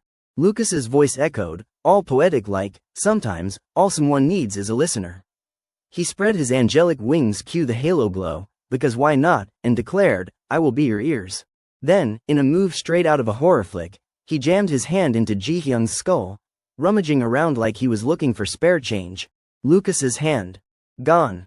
Dissolved into Jihyung's brain. Mana surged like a tidal wave, and Jihyung's head felt like it was exploding where Lucas touched. Lucas, unfazed, rested his now handless arm on his chest, waxing philosophical. "Ever since I got these powers, I hear it all, cries of pain, hunger, disease, disaster. Screams begging for salvation. He focused, adding, but I also hear kids praying to God, full of hope, gratitude, and joy from those I have saved. Kneeling like he was at Sunday Mass, Lucas thanked the big man upstairs for the blessings. His giant hands reached for Ji-hong again, gripping him like a stress ball. I can still hear it, Lucas said, squeezing until black blood sprayed like a busted fire hydrant. Ji-hong probably shattered into a million pieces, and Lucas was not happy about it. Black tears streamed down his face like he was auditioning for a tragic superhero role. But plot twist, mana kept pouring from Lucas's hands, and Ji-hyung's body, surprise, started knitting itself back together, good as new, like he would never been squashed. Lucas's hands looked ready to explode, blood splattering like a bad paint job. Ji-hyung's eyes blazed, pupils dilating like he was about to go full demon mode. He jabbed a bone spike at Lucas, still kneeling like a saint. Tiny hands sprouted from Lucas's giant ones because that is not creepy at all, yanking Ji-hong back. Ji-hong thrashed like a fish on a hook, breaking free and standing tall, ready to choke Lucas out. Lucas, looking like he was picking the least bad option at a buffet, sighed. Is this really the only way? He slapped a glowing cross onto Ji-hyung's forehead, searing it deep. Ji-hong clutched his head, his body unraveling like a cheap sweater. Sometimes faith tests us, Lucas muttered, as blood sprayed, painting his face like a Jackson Pollock masterpiece. Ji-hyung's screams were drowned out by weird noises, his blood gushing from eyes, nose, everywhere, splattering Lucas like a crime scene. Lucas licked a drop off his finger, muttering cryptic nonsense that sent Ji-hong into another round of agony-fueled howling. Through blurry, bone-crusted eyes, Ji-hong barely made out the hazy world. Poking his own ossified eyeball, he groaned, "What the hell am I doing?" His soul screamed, "This hurts like 1,000 paper cuts in hell." Staring at Lucas, bloody and broken, he thought, I should be terrified, but why do I feel warm? Those screams in his head, prayers for peace, just like the ones Lucas heard. Ji-hyung's mind reeled. Is this what faith feels like? 1,000 crosses flashed before his eyes. Damn it all, he cursed, realizing he was out of moves. Too late. Lucas and the crowd chanted amen, and Ji-hyung's body dissolved like sugar in hot tea. Everyone wept, praying for forgiveness. Meanwhile, Tesu cackled like a madman. Ha, that American jerk's too strong for his own good. He was pissed the Arctic beast was a chump compared to Lucas. If I can't kill that thing, I have got no shot at him. He smashed a boulder in half, roaring, Ji-hong, I will end you myself. Back with Lucas, he clutched his head, gutted for turning Ji-hong into a blood puddle. But plot twist number 2, mana swirled around the gore, and Ji-hong reformed, fully demonized, no longer in control. He lunged at Lucas, who, without looking, threw a punch so hard it leveled a skyscraper in seconds. Ji-hyung's hand flopped to the ground like a sad noodle. Then, out of nowhere, a woman appeared before his crushed body, buried under rubble. It was Ji-hyung's mom, voice soft but heartbroken, calling, "My son." She stepped closer, trembling with fear and hesitation. Ji-hyung's mom stood frozen, staring at her son sprawled in a puddle of his own blood, his face a mess of pain and desperation. Her voice trembled, "My son." Ji-hong, choking up, let a single tear roll from his one good eye, whispering, "Mom." His voice was barely a croak, like he would gargled gravel. His mom, speechless, flashed back to years ago. She would been bringing a tray of food to his room when crash, she dropped it, startled. "Son, what is wrong?" she would ask, panicked, as Ji-hong sobbed, shaking like a leaf. "Mom, I think I have awakened," he stammered, gripping her arm. A grotesque bone jutted from his wrist, poking through the flesh. "Mom," he wailed, hugging her tight, tears streaming. "I will become a hunter." Biting his lip, he added, "I will make sure you live like a queen." His mom, sweating bullets, looked horrified at the idea. Back in the present, Ji-hong, still a bloody wreck, grinned maniacally, reaching out. "Mom." She turned and bolted, ignoring his screams. "Mom, it is me, your son," he howled, voice cracking with despair. Lunging, he grabbed her wrist with claw-like fingers, drawing blood. She tripped, face planting into the dirt. Ji-hong muttered, "Is it because of this?" staring at his monstrous body. His mom, soaked and shaken, sat up, stammering, "No, it is not." Ji-hong tore at his own flesh, screaming, "This is not me." His mom, losing it, slapped him hard across the face. "Get away," she shrieked. Ji-hong, teeth grinding, tears gushing, was gutted. Lucas, watching this soap opera unfold, spoke up. That story about your mom. All lies, huh? Ji-hong kept wailing, Mom, please. Lucas, fed up, charged with a book in hand, a book, really, ready to smite this lowly creature. But Ji-hong, faster than a kid dodging chores, sliced Lucas's head clean off. Plop, it splashed into the water below. Ji-hong, unfazed, kept calling, Mom. Then, plot twist, a parasitic soul slithered out of Lucas's corpse and dove straight into Ji-hyung's mouth. Dove straight into Ji-hyung's mouth. He froze, silent as a broken radio. The parasite, a purple-haired girl with a lip piercing, took over. Grinning like she would just won a lifetime supply of chaos. I love this body, she purred, thinking, I am all about strong men. Behind her, a mental image of dangling corpses, guys she would killed for being too weak to handle her childish side. Talk about a toxic ex. She was obsessed with Lucas, licking his photo like it was ice cream, chanting, I love you, Lucas, over and over, like a fangirl stuck on repeat. Flashback. After awakening her powers, she would fused with Lucas, gaining a skill to merge with others. Now, inside Ji-hong, she was living her best life. I always get what I want, she gloated. A man stronger than Lucas. Sifting through Ji-hyung's memories, she saw his past. His mom running away, him chasing her. Tripping in the rain. Bloodied and broken, screaming, Mom, do not leave me. He would begged. Is it because Dad died because of me? Or my filthy powers, am I a monster? In his memory, he slashed at his bone-armored wrist, furious as it regrew, collapsing in despair under the pouring rain. Back to now, his mom, seeing him in agony, ran back, crying, Ji-hong. He stammered, Mom, I messed up. I am sorry. His eyes were hollow, staring at his cursed bones. It won't stop growing. What do I do? His mom, tears flowing, hugged him tight. I am sorry, my son. It is my fault. The purple-haired girl, watching this memory, cackled. What a pathetic loser. She loved controlling Ji-hyung's body, prancing around, laughing like a cartoon villain. Ha ha ha. But then ouch. The bone armor stabbed into her insides, twisting her muscles and tearing her guts. Damn it, this hurts like hell, she cursed, writhing. It keeps regenerating. Realizing Ji-hong endured this pain every second, she hesitated. Ji-hyung's faint consciousness roared, Get out of my body, you filthy parasite. He stumbled back, and the purple-haired girl was ejected, landing in a puddle. Before she could finish whining, Ji-hong sliced her in half, her corpse bleeding out. Mom, he whispered. Suddenly, a blinding light erupted from Lucas's body. Stephen Lucas stood before the crowd, barking orders like a drill sergeant with a holy glow-up. Everyone, get out now, use the emergency exits, believers first. A brown-haired guy beside him, sweating like he would run a marathon, stammered, Father, you gotta evacuate too. A green dragon soared overhead, squawking in a panic, Hurry up, Father. Suddenly, a blinding flash tore through the dragons and hit Lucas's spot. His eyes widened like he would seen a ghost, memories flooding back. Ji-hong being carried off, eyes hollow. Demons with nightmare faces. Experiments in space. Deaths and trips to other worlds. Cosmic horrors piled up like a bad sci-fi marathon. The universe stretched out. Galaxies sprawling so vast it would make your head spin. Lucas, tears streaming like a melodramatic faucet, watched it all. Kneeling, he sobbed, So that is it. A foot stepped forward. Someone or something loomed over him, thinking, Is this your will, huh? From Lucas's mouth crawled a thing, freaky and uninvited. His eyes rolled back, corpse white, as he stood buck naked, staring at the sky. His pupils morphed into hearts, like he would been hit with a love spell. Strange runes glowed across his body. Following a beam of light from the heavens, he stood in a weird pose, muttering, If this is your will. The light bathed him in fluffy, ethereal tendrils. Lucas, a speck in this cosmic fluff, clasped his hands, crying tears of joy. I will embrace it. Elsewhere, Lucas lay in a blood puddle, head severed, eyes still open in shock. A strange light flickered at his neck, stitching him back together.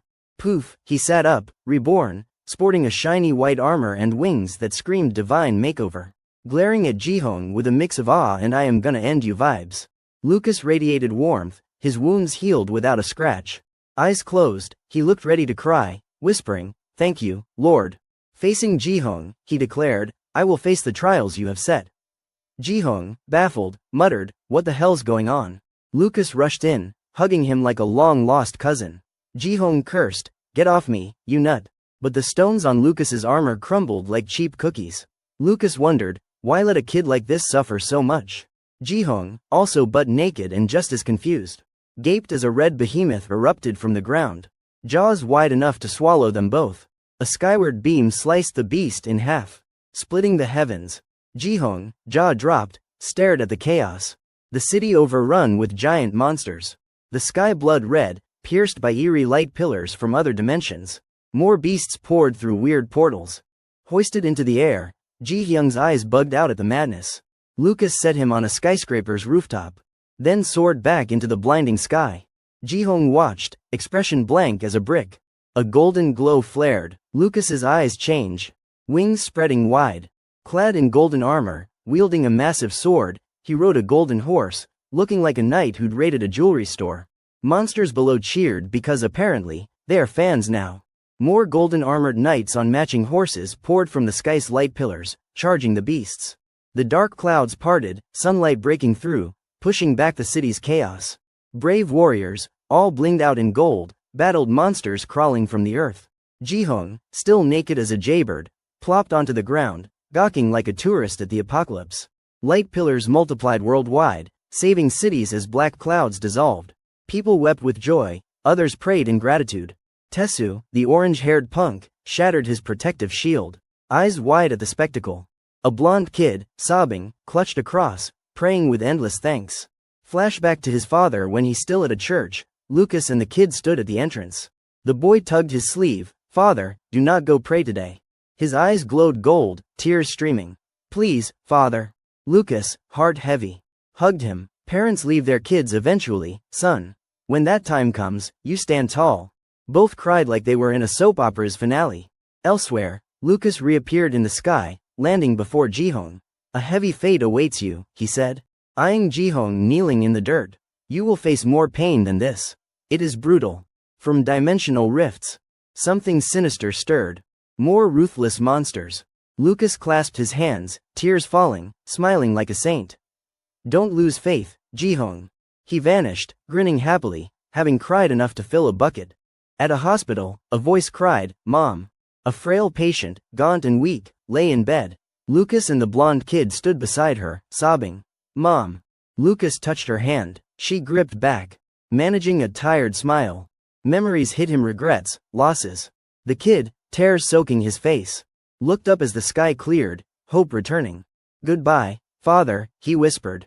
But then, a savage grin twisted across a battered body. Tesu, cackling like a hyena, cursed, "Damn it, haha." Surrounded by weird, space-warping tendrils, a green aura engulfed him. Perched on a floating platform, he laughed. "Thought I was toast, huh, screw that." After surviving a brutal fight, Tesu's maniacal giggles echoed KHA as he unleashed his power, raining diamond-sharp spikes from the sky, aimed at the green monster that had roughed him up. Still laughing like a lunatic, he kept at it, KHA. Tesu sat smugly in his protective bubble, unleashing his powers like a kid hyped up on sugar. Diamond-sharp spikes shot down at light speed, turning the green monster into a pincushion of bloody holes. Tesu cackled like a madman. KHA, his laugh so unhinged it could star in a horror flick. But mid-giggle, he froze, eyes glazing over like he would just remembered he left the oven on. Flashback time, little Tesu stood by his dad, asking innocently, "Do I have to do this?" His father, with a creepy stare no parent should aim at their kid, knelt down, ruffled his hair, and said, "Tesu, the stronger the guild, the stronger you gotta be." He added, "It is all for me."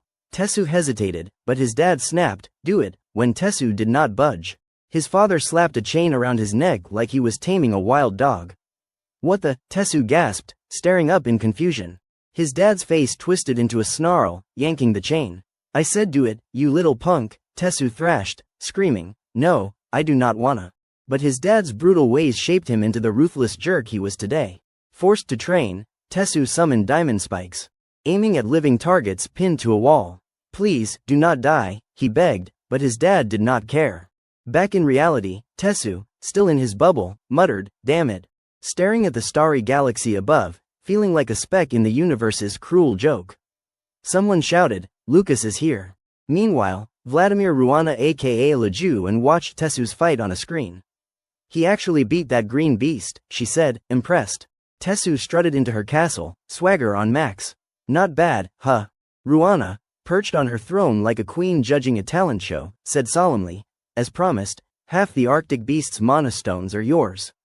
Tessu, casually running a hand through his hair, grinned. Oh, I ate 'em all. Ruana's jaw dropped. You what? Tessu shrugged. Yup, scarfed every last one. Ruana, fuming, shouted, your body can't handle that, before she finished. Tessu lunged, aiming to take her out. Ruana did not flinch, sitting there like a boss, annoyed. With a flick of her hand, she slammed him to the floor with crushing air pressure, cracking the tiles like cheap pottery. Why? She demanded. Tessu, sprawled out, growled, there is someone I need to kill. Then poof, a clone of himself popped up behind her throne, phasing through it like a ghost. Die, the clone sneered. Ruana clenched her fist, the room growing heavy with tension. She obliterated the clone with a single blow, blood spraying like a gory sprinkler. Those stones could have made Russia's hunters 10 times stronger. She roared, kicking her chair. And you ate them for that. Tessu crawled toward her, defiant. Ruana ripped off her hat, revealing a scarred face, and snapped, don't you care about Russia? Tessu ignored her, spawning a swarm of colorful clones, each striking a different pose like a demented boy band. They charged her, but Ruana, with a mere thought, turned them into a fireworks display, blood and bits exploding like a 4th of July finale. A terrified orange-haired girl nearby collapsed, shielding her face. Tessu shot a beam at her, swapping their positions with his new power. Ruana, cold as ice, raised her hand. Die. Her attack aimed for Tessu, but hit the orange-haired girl instead. The girl stared, dumbfounded, as Tessu's clones formed a shield, blocking a massive falling boulder. Tessu laughed maniacally, spawning more clones with twisted, killer faces. A green clone leapt high. A red one morphed, each with unique powers. Tessu's mind flashed to his past, fleeing, abandoning people, stabbing with diamond spikes, fighting demons, wielding a staff, killing. Each clone was a snapshot of his battles. Ruana, unimpressed, flicked her ring. Boom, the clones popped like bloody balloons, lighting up the sky with sparkles. She sat, untouched, like a queen who just swatted a fly. Tessu, kneeling, was out of tricks. Ruana summoned a massive spatial gate, sucking in debris and Tessu. He did not resist, staring at her as he was pulled closer. Flashback, at a playground. Tessu sat by a slide, talking to his little sister, Waiju. Killing's wrong, he said. Sliding down, he screamed, I do not want to kill anyone. Waiju watched, worried, as he kept yelling, I do not want to kill. Back in reality, the gate was not a slide. It was a void dragging him in. Tears streaming, he wailed, I do not want to die. His mind fractured, voices arguing, don't die, don't kill. His evil side won, clawing out of the gate. Diamond dagger in hand, he grinned wickedly at Ruana. Die. Elsewhere. Stephen Lucas set Kong Ji-hong down on a skyscraper, soaring up. A heavy fate awaits you, Ji-hong, he said. You will face worse pain than this. It is brutal. Tears fell as he vanished mid-air, sword raised, praying. Keep your faith. Ji-hong, human again, knelt on the rooftop, staring up. Tears rolled down his face as he choked out. Lucas, what the hell are you talking about? Standing, he roared, what is brutal, what do I endure? Arms spread, chest puffed, he shouted, I am normal again, I can see mom, but mid-happy rant. A hulking figure dropped from the sky, muscles rippling, a massive blade slung over his shoulder. Splat, he landed on Ji-hong, crushing him into a bloody mess. The guy looked down, curious, at the gore under his boot. What the hell's this? As the sun blazed down on humanity, a total lunar eclipse stole the show. The moon photobombed the light with a creepy red glow. From its shadow, blood-red hands clawed out, gripping Tessu like he owed them money. He tore free, charging at Vladimir Ruana like a rabid bull, his crystal-red arm radiating overwhelming power. A razor-sharp crystal blade sprouted from his hand, his face a chaotic mess of emotions, laughter and tears mixing like a bad cocktail. Die, he howled, driven by his fractured personalities. Ruana, caught off guard, eyes wide with panic, froze. The sight triggered her own painful memories. Years ago, Russia faced an invasion of monsters from a bloodgate, throwing the president into a meltdown. In his office at dusk, the president, a drunken wreck, crawled on the floor, wailing, This beast won't die. Even with nukes, we are doomed. A familiar voice cut through Lejuin, aka Ruana, Russia's defense minister. Sir, I found their weakness. Mana can kill them. She proposed rallying awakened hunters. But the president, too far gone in his vodka-soaked haze, had already done something spectacularly stupid. It is too late, he slurred. I launched every nuke we had worldwide, Ruana. Her silver hair practically standing on end, gasped, You what? Hoping it was a sick joke, she pressed, but no, this lunatic had fired every heavy nuke. He cackled, watching his doomsday arsenal soar. Ruana, cursing the damn president, shot into the sky at breakneck speed to stop the apocalypse. In space, she unleashed her mana, screaming in agony. Her right hand conjured a massive green claw, sucking in the nukes like a cosmic vacuum cleaner. The explosions detonated in her magical grip, lighting up the sky but sparing the earth below. The president, gawking at this cosmic fireworks show, stammered. Help, not for Russia, but for himself. Ruana landed, cracking the floor, her aura shaking the room. A grand portrait of the president hung on the wall, all dignified and heroic, unlike the sniveling mess curled up, begging, Save me. Ruana, trembling, approached her father. She did not want to do it, but to prevent further disasters, she had no choice. I am sorry, she whispered, tears streaming from her pink eyes. Glancing at a family photo, 5 happy faces, including hers as a child, she saluted him one last time. Father. Then she executed him. Blood splattered the portrait, ruining its noble facade. A giant screen flared to life, the US president's voice booming. Russia launched nukes recklessly. Despite Ruana neutralizing them, he used it as an excuse to crush Russia. For world peace, we will destroy them. Ruana, horrified, her scarred face still bloody, spun around. What? She radioed back, I am Russia's defense minister, Lejuin. The president's dead, we surrender. She would sacrifice her honor. Even her father, but peace, fat chance.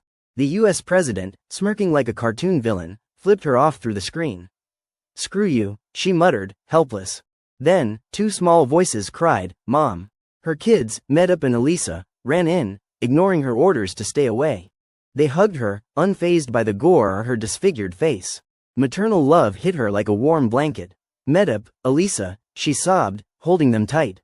I will protect you. The nuke's shockwave had shattered the building's windows, and the president's mess was hers to clean up. Kneeling, she swore on her life to shield her kids, clutching them as her resolve hardened. In her fight with Tessu, this love was her spark. Channeling all her power, she taunted, Think you can beat me? But Tessu's pain ran deeper than hers. His crystal blade struck faster than she could block. Her eyes went blank as it pierced her skull, severing her head. Crimson crystals, tied to Tessu's twisted power, enveloped her. Even maternal love could not save her. Her body, still regal on her throne, was pinned by crystals. Her crippled leg exposed her secret for never leaving her seat. Tessu, hands in pockets, strolled off like he would just finished a casual errand. In a small Russian city, a safe haven for awakened hunters, Medip and Elisa hid with an elderly nanny. Medip asked, the hunters went to America. Will they be okay? The nanny, serving tea, reassured them, of course, they will win and come back. But the kids, fierce despite their age, protested, we are awakened too, striking heroic poses. They boasted, we can fight. The nanny chuckled, thinking, send these 2 to battle. They would get squashed like bugs. Gently, she said, don't worry, the queen will protect us. Before she finished, Tessu's attack obliterated the nanny and the brother into chunks. Elisa froze, a statue in a blood-soaked scene. The city, defenseless without its hunters, crumbled.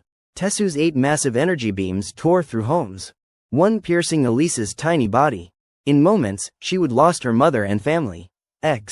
Staring at Tessu, his blood-drenched figure looming, she trembled. More colorful tendrils wrapped around her, but he did not strike. Was his kinder side winning? Once a good kid, warped by his abusive father, the same bully who tormented Jihong, he turned away, vanishing into the fog. Elisa stood petrified, fearing any sound might bring him back. She was the last of her family. Then, Ji-hyung's figure emerged, reforming with vengeful eyes. Tessu, now far off, writhed as his evil personality took over again. Raising a crystal blade, he struck Elisa's fragile body, screaming, no, was it regret or cruelty? Too late, her family was reunited in death. May they be mother and children again in the next life, comforting each other. Back to Ji-hyung's fight, The Aladdin-looking thug with a spiked mace thought he would crush him. What the, he muttered, staring at the bloody puddle. Red tendrils wove the gore back together, reforming Ji-hong in seconds, weak but whole. The thug, unbothered, kicked him off the rooftop. Ji-hong clung to the railing, screaming, "Mom!" His body hit the ground, shattering, but his power rebuilt him. Gripping a nearby pole, he groaned through the pain, bones grinding like a meat grinder. "Mom!" he cried, desperate to reunite with her. The thug swung his mace, smashing Ji-hyung's skull, blood and an eyeball splattering. "Mom!" Ji-hyung's voice echoed, refusing to quit. Each regeneration brought agony, but he crawled forward, driven by faith in seeing his mom. The thug, amused, smashed him again, skull exploding. "This is fun," he laughed, treating it like a twisted game. Ji-hyung's screams "Mom, Mom," sounded like a broken record to the thug, who mocked, weird rhythm, like a dying cicada. Ji-hong, barely reformed, eyes blood red, cursed, "Damn you." Glaring at the smirking thug, nerves exposed like a horror prop, he snarled, "Don't you have a mom, you bastard?" The thug, confused, did not get it and did not care. With a casual kick, he sent Ji-hong flying into a red bloodgate. Was it mercy or a setup for worse? Lucas's prophecy loomed. Something horrific awaited. In a hospital bed, Kang Ji-hyung's mom stirred from her coma, her gaunt face pale as a ghost, lips white as chalk. Her blood-red eyes flickered open, brimming with pain and confusion. "You are awake," a voice asked. Lee Yun, Japan's SSS rank monoqueen, was wheeled in by her assistant. Ji-hyung's mom struggled to sit up, clutching her head. Where am I?" Lee Yun, cool as a cucumber, explained, "This is the Hunters Association." The building was crumbling, half of it already rubble. Urgent voices echoed, "Move to safety." Lee Yun and her assistant led Ji-hyung's mom through a maze of pipes, like a giant sewer, to a bunker in the annex. The mom, clutching her wounds, limped behind, worry etched on her face. Crash. Something heavy dropped from above, blocking her path. Dust and smoke swirled, startling Lee Yun and her assistant. Through the haze, a crushed skeleton lay pinned under boulders, blood mixing with water. Half its face remained enough to recognize. Ji-hyung's mom screamed, "My son!" Her voice, raw with despair, filled the empty bunker. Sweat dripped, her sanity teetering. Lee Yun approached, cold as ice. "You are awake. This is the annex bunker." The mom, trembling, gripped her blanket, muttering, "No, that is not him. It can't be." Lee Yun projected a screen, showing Ji-hyung's mangled body. "That is your son," she said bluntly, crushing the mom's hope.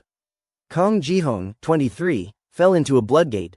He became a monster and escaped. The mom, clutching her head, refused to believe it. Lee Yun grabbed her arm, forcing calm. He fought hunters worldwide to stop the bloodgate's outbreak, saving others in pain. Leaning close, she whispered like a grim reaper, "He did it for you." The mom's eyes locked on the screen, watching Ji-hyung's final moments, calling "Mom." As a blade tore through him, blood spraying like watermelon juice. Each stab drew a scream, "Mom, Mom," growing more desperate. The thug with the blade mocked, weird rhythm, like a cicada's death rattle. Ji-hong, broken but defiant, his red eyes blazing, growled, "Damn you." The thug, smirking, taunted, "Why's a big guy like you crying for mommy?" Another slash splattered blood, but Ji-hong kept calling, "Mom." The mom's heart shattered, her screams echoing his. The thug's blade struck again, Ji-hyung's body exploding in gore, yet he still whimpered, "Mom." His face, warped with pain, roared, "You do not have a mom, you bastard." The thug, unfazed, stayed silent, then kicked Ji-hyung's frail, naked body into a red bloodgate. Rage and despair consumed him as he vanished. When he opened his eyes, he was a kid again, in his old room. "My house," he muttered, confused. "Did I go back in time?" He bolted to the kitchen, shouting, "Mom, Mom." Seeing her familiar figure, his heart soared. "Mom, you are back." But as she turned, half her face was demonic, grinning wickedly. Red lightning crackled in a black void. Ji-hong, veins pulsing, writhed to escape the bloodgate, screaming, "Arg." His pained cries pierced the soul. Eyes sparking with madness. The scene flipped to young Ji-hong, worriedly asking, "Mom, are you okay?" Her face, still kind, wiped his tears. "I am fine," she smiled, but it was forced, sweat beading. "Smile, Ji-hong, and it will be okay." His groans turned to manic laughter. He, growing wilder. Ha ha ha. His body morphed in the chaotic void, laughter mixing with screams. Ki. The red-clad thug paused, puzzled, as Jihong erupted like a rocket, slamming into him, sending him flying. What am I doing? Jihong wondered, his massive form pinning the thug. I need to see Mom. He leaned close, snarling, why'd you do this, you bastard? Rage peaking, he lunged. But the thug dodged, ready to counter. In China, at a grand tower, a voice boomed, that monster's on another level, it even crushed America. A subordinate knelt, asking, can we beat it? A woman's voice, dripping with authority, scoffed, really? It was Lun Du, China's SSS rank hunter, lounging on a throne of monster corpses. A figure dropped from above, screaming, ah! Her brother, Lun Du Quang, landing with a sharp blade. My brother lose, no way. China had quelled its dungeon crisis with overwhelming hunter forces, bypassing national control. Representatives from Shaolin S rank Jiam Hua, Wudang SS rank Bak Jacob, MASS rank Zhou Yu, Beggars Sect SS rank Bang Xiao Moon, and Huashan SS rank S Chin gathered to usher in a new era. But they were all dead. Bodies littering the ground, blood like watermelon juice. 2 siblings did it, Lun Du Quang slaughtered them, and Lun Du revived them as puppets. Will this unify China? Lun Du asked. Her brother, mid-kill, grunted, yup. She sighed, you are nuts. Their puppet army stood in perfect rows, China unified by their brutal hand. Lun Du Quang, six-pack gleaming, bragged, heard there is a strong guy here. Let us test him, fun. His charm was undeniable until Jihong struck, snapping his blade and severing his head. Blood and shards flew. Jihong, smirking, mocked. Fun, huh? Lun Du Quang's scythe sliced through Kong Jihyung's flesh like a hot knife through butter, lopping off a chunk. Stomping on his weapon, he sneered, heard there is a tough guy here. Came to check it out. Pretty fun. As China's top SSS rank hunter, Lun Du Quang's arrogance was next level. His slash dimmed Jihyung's confidence, but Jihong growled back, fun, huh? Du Quang leapt, hacking Jihong into pieces. The skyscraper behind them exploding into rubble. Too damn fun, Du Quang grinned. Jihong reformed behind him, voice raspy, I am having fun too. He stabbed Du Quang's back. The energy blast turning the area into a fireworks show. Du Quang blocked Jihyung's arm, snarling, why'd you turn into this? I came for a monster. Kicking at Jihong, he dodged a counter slash, casually chatting, you are human, but now what? Jihong muttered, your strength's monstrous. Before Du Quang could finish, Jihong spun, landing a sky-shattering blow. Du Quang licked blood from his lips, smirking, nice. Pointing his scythe at Jihyung's back, he taunted, monsters just kill, not protect. Look behind you. A ruined building loomed. A blade pierced Jihyung's eye, blood gushing, but he grinned creepily. My mom abandoned me, but I still love her. Du Quang, mocking, said. Sad story, huh? He recalled his childhood, then declared. Real men dream big, be the strongest, fight me and win. Jihyung's arm crushed Du Quang's scythe, making it scream, ouch. Du Quang, unfazed, swung harder, thrilling. Jihong snapped the weapon, snarling, I feel it too. The scythe wailed, save me. As Jihong obliterated it, Du Quang pulled more weapons. Jihong opened his hand, revealing a bloody eyeball. The ego sword, forged from a hunter's corpse. So that is it, Jihong said, charging. Du Quang threw a blade, decapitating Jihong. But he caught his head, reattached it, and punched Du Quang into a wall. A clanging sound echoed as an S-rank blacksmith, Lok Bong, approached. Master Du Quang, wiping his mouth, asked, got all the hunters' bodies? Lok Bong nodded, about 40,000. Du Quang, diving back into the fight, said, handle it. Lok Bong's hand morphed into a massive hammer, fusing the corpses into a giant, spiked meatball. Wails filled the air. Help, Mom, it hurts. Jihong watched, silent. Lok Bong, sweating, bragged, a masterpiece born of pain. The meatball screamed, save us, Dad, Mom. Jihong hugged it, crushed by its cries. My daughter's in there, he whispered, gripping a wailing chunk. Du Quang hurled the meatball at him. Its voices begging, kill me, don't touch me. Jihong, eyes blazing, sneered. All the scum killed by monsters are here. I took out plenty of them. Tearing the meatball apart, blood and flesh splattered. Too easy, he grinned, face twisting. Du Quang pointed the ego sword at him. I bought this eye in Korea years ago to record my fights. This is its owner. The sword's mouth wailed, Jihong. Memories of Ji-hong killing his one-eyed friend flooded back. Ji-hyung's body shattered into pieces. In his subconscious, he huddled, face in hands, until a familiar voice called, Ji-hong. Peeking through his fingers, he screamed it was his friend. "We are buddies," the head said, then snarled, "Why'd you kill me?" Ji-hong wailed, "It is your fault." Laughing maniacally, he tore his face, beheading himself. His head regrew, and he kept chopping slice, reattach, slice, reattach. Du Kwang watched, smirking, as Ji-hyung's laughing heads piled up, chanting, "Who wants to kill me?" In China, Loon Du soaked in a blood-filled tub, musing, "Brothers probably having a blast fighting that monster." Her servant knelt, panicking, "Lady Du," she raised an eyebrow. "What?" He stammered, "The northern hunters are being slaughtered." Loon Du, staring at the carnage, muttered, "Why?" In China's northeast, once called Heilongjiang, Tesu and Waiju stood on a cliff. Tesu, losing control, obliterated a vast region with his powers, then casually remarked, "Feels nice, huh?" His head twitched, tick-tick, as colorful threads shot out like a psychedelic spiderweb. Waiju, panicking, grabbed him, screaming, "Tesu, stop, please." Softly, she admitted, "It is my fault."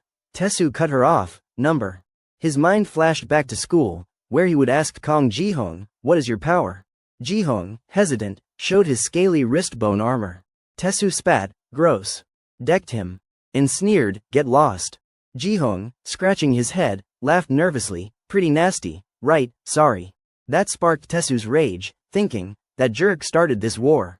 Back at the blood-soaked battlefield, Ji-hyung's face twisted into a creepy grin. Loon Du Kwang, China's SSS rank hunter, eyed him with glee. "You the one who killed me," he taunted, leaping up and stomping Ji-hyung's face, slashing off his limbs. Before Ji-hong could react, Du Kwang hacked him to bits, leaving just one eyeball. He smashed it with his sword's hilt, the light from a nearby lamp casting an eerie glow. Ji-hong rose from the rubble, but Du Kwang slashed him down again, his body collapsing in a heap of its own gore. Raising his blade, Du Kwang stabbed Ji-hyung's eye. Despite his mangled face, Ji-hong grinned wickedly. Du Kwang's smug moment was cut short, as a blade flew at him. Ji-hyung's shattered body glowed, reforming from the meaty mess. The city drowned in blood-red hues. Du Kwang lunged from a skyscraper, knocking Ji-hong back, hurling spears that pinned him. Both crashed into a crimson sea. Du Kwang drove a spear through Ji-hong, sinking him to the ocean floor. Ji-hong, eyes wide, recalled his mom's strained smile. "Just smile, Ji-hong." Cursing, "Damn it." He laughed, his face warping into something monstrous. Du Kwang hovered above, floodgates linking to the sea's depths. A vortex swirled, and Ji-hong emerged, grinning evilly. Du Kwang's face was sliced in half. He grabbed the pieces, green foam stitching his flesh back. Glaring, he plunged his hand into Ji-hyung's eye, kicking him to bits. Ji-hong reappeared, and they clashed again. Du Kwang's spears converged, blasting Ji-hong into space. Skewered by hundreds, his head fell to earth, a fiery meteor, face burned to bone. Du Kwang, on a rooftop, grinned, eyes wide. "What a view." Ji-hong burst from the flames, tackling him. Meanwhile in China, Tesu lay on the ground, a spear in his face. Loon Du, lounging on a throne of empty armors, asked, "This the guy?" Thousands of armors stood in rows, bowing as she sat. "The one who killed my kids." Tesu and Waiju, pinned down, squirmed helplessly. Loon Du, perched like a queen on her throne of zombie hunters, sneered at Tesu. "Just you." Behind her, millions of soul-armored hunters loomed. "Think you can take on 100 million of us?" Tesu, unfazed, triggered a massive explosion, grabbed Waiju, and bolted. Waiju, freaking out, yelled, "Tesu, why are we doing this?" He replied coolly, "I can't give up. Kong Ji-hong, I am gonna kill that bastard." Flashback, Tesu sat with two school buddies. One said, "So many hunters out there, fighting each other. They will hit Korea soon." Under a cherry blossom tree, the friend mused, "If we die in battle, Tesu, absorb our power." Tesu blinked, "What? No way." The friend grinned, "We will live on in you. We are pals, right?" Tesu hesitated, then hugged them, laughing, "Let us survive together." Back in reality, gripping Waiju's shoulders as purple liquid rained down, he muttered, "I could not keep that promise." Waiju, eyes wide with panic, snapped, "What nonsense are you spouting? Another memory flashed. No Tesu this time. His friend repeated the hunter talk, but Tesu, lounging on a cherry tree, mocked, "You will all die then." His friend glared, "What is your problem?" Tesu, hanging upside down, barked, "Got an issue?" They stopped at a cave's entrance. Tesu growled, "I will avenge my friends." Waiju, watching him storm off, thought, "What happened to you, Tesu?" Alone, Tesu faced Lun Du's million-strong soul army. Lun Du, China's SSS rank hunter, wielded her resurrection power, turning awakened hunters into her slaves. She was China's might incarnate. Her soul armors charged Tesu, but he split into millions of clones, shredding their limbs like confetti. "He is beyond SSS rank," Lun Du gasped. Tesu's power transcended human limits. A god eyeing his prey. His overwhelming aura froze the puppets, who, despite erased minds, fled on instinct. Lun Du, furious, unleashed her power, commanding, "Fight to the death." Her voice reignited their loyalty, and they charged. Tesu, veins bulging, roared, "Die!" His attacks smeared his family portrait with chaotic scribbles, each new figure tying him to pain. "Headache," he groaned, trapped in a mental collage. Lun Du bit her candy, snarling, "I am China's strength, think I will lose to you." A tiny Tesu clone appeared, slashing her head off. Flashback, in a grand temple. A Huashan sect SSS rank hunter stabbed Lun Du's mom, snarling, "Why are you here?" She cursed, "Bastards, this is our family's land." Before finishing, her head rolled. Lun Du and Du Kuang hid behind a wall. Lun Du muffling sobs, "Mother." Du Kuang whispered, "Why cry?" "They died because they were weak." He popped candy in her mouth, calm. "I will get stronger and kill them all." Lun Du's tears fell. "Am I weak too?" Tesu, interrupting, sneered, "Exactly." Snatching her candy. And chomping it. Back to Jihyung's fight, his head, skewered by hundreds of spears, fell to earth as a fiery meteor. Face charred to bone. Du Kuang, on a rooftop, grinned, "What a show." Jihong burst from the flames, grabbing Du Kuang's neck and slamming him into a wall, shattering it, opening a bloodgate. Jihong smirked evilly, "Get lost," and shoved Du Kuang inside. Lun Du Kuang, shoved into a bloodgate by Kong Jihong, clung to his leg like a desperate koala, dragging them both inside. The cosmic chaos inside made Du Kuang's eyes turn black, a toxic pink tide flooding Jihyung's body. Jihong shook like a leaf, and Du Kuang, gawking, shouted, "You are from this place." They tumbled through the gate into a vast universe. Du Kuang, hyped like a kid at a carnival, yelled, "No wonder you are so strong, I respect you now." He launched himself, yeeting Jihong out of the void, crowing, "Of all my foes, you are the wildest." They crashed into a dazzling cosmic expanse. Du Kuang, morphing his arm, snarled, "You forced my hand." Pressing his palm on Jihyung's chest, he unleashed a poison cocktail. Every deadly toxin known to man. Jihyung's veins burst, blood gushing from his eyes and mouth, pupils white as snow. Du Kuang smirked, watching him float lifelessly. "Still wanna fight?" Jihong, not done, swung a fist at Du Kuang's head. Du Kuang dodged, thrilled, thinking, "What is this rush?" His mind flashed to his first candy. His dad's warm smile. His first victory. Then his billionth. None compared to this. Jihong tore Du Kuang's face, mangling it. Du Kuang, ecstatic, wondered, "What is this power?" His energy sparked a vortex, shredding everything. Both, high on battle lust, got sucked in, their flesh peeling like overripe bananas. Du Kuang recalled a naked woman saying, "I love you." Scoffing, "Love, what is that?" He saw countless women sprawled across the ground. She pushed him down. Tears falling, snarling, "You will get it someday." Jihong gripped him, their skin melting together in the toxic swirl. Du Kuang, grinning like a maniac, held Jihong tight, their memories blending into a grotesque smoothie. The skyscraper collapsed under the vortex's force. Jihyung's face was half pulped. Du Kuang's barely better. In the hospital, Jihyung's mom slumped, weak. Li Yuin, Japan's SSS rank monoqueen, asked gently, "You okay?" The mom staggered up, staring at a screen, whispering, "My son." Li Yuin glanced up too. At a cave's entrance, Waiju spotted a figure. "Tesu," she screamed, rushing to him. His arm was gone, and he limped, muttering, "Waiju." Tilting his head, he asked, "Why am I like this?" Memories of betrayal flooded back. I just wanted to be loved. Waiju hugged him, sobbing, Tesu. He continued, that night, I lost everything. I stepped into the big world, blue skies, calm earth. I wanted happiness, but despair keeps dragging me down. Waiju, cradling him, noticed another figure at the cave. A scarred woman holding something bizarre. Waiju, sobbing in Tesu's arms, froze as a scarred woman at the cave's entrance caught her eye. Clutching a bizarre object, the woman Hanami, Japan's SSS rank hunter, stammered. You are the hunter from Japan, right? Waiju, confused, let go of Tesu.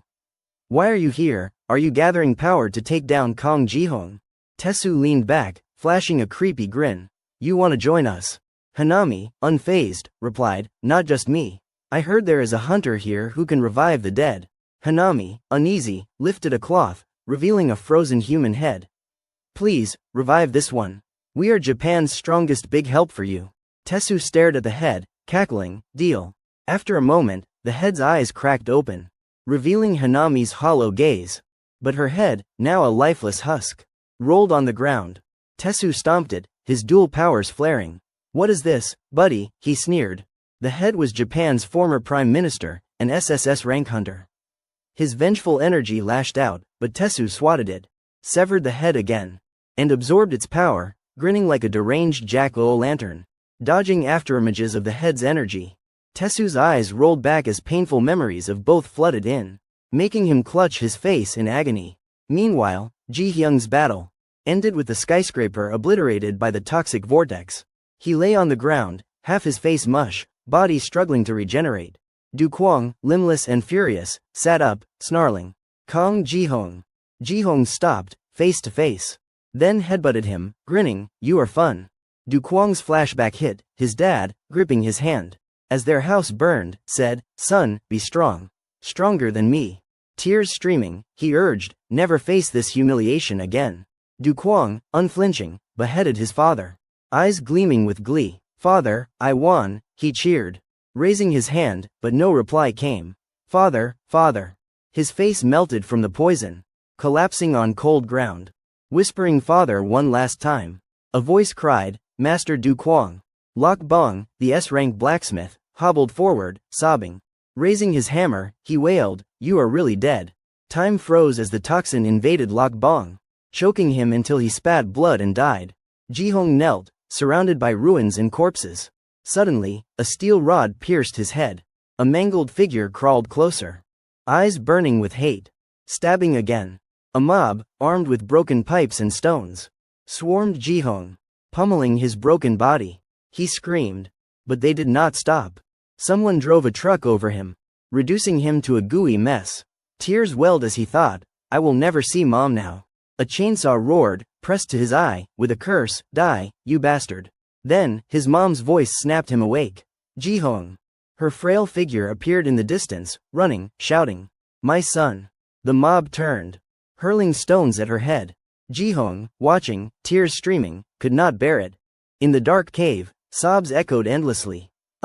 Hanami's voice answered, you calling me? Tesu, sitting amid the gloom, lopped off a burly figure's head, his face twisting into a warped grin as he dodged attacks from the severed head in his hand. His eyes rolled back, bloodshot and wild. Arg. Waiju crept closer, Tesu's gaze hollow, red threads spilling from his eye sockets. He muttered, little one, why are you here? It is cold. Come with me. What is your name? Sorry, I only gave you these tasks. Japan's next, then Korea, China. You might die. You can quit, you are too young. He rambled, you did not ask, but you are my son now.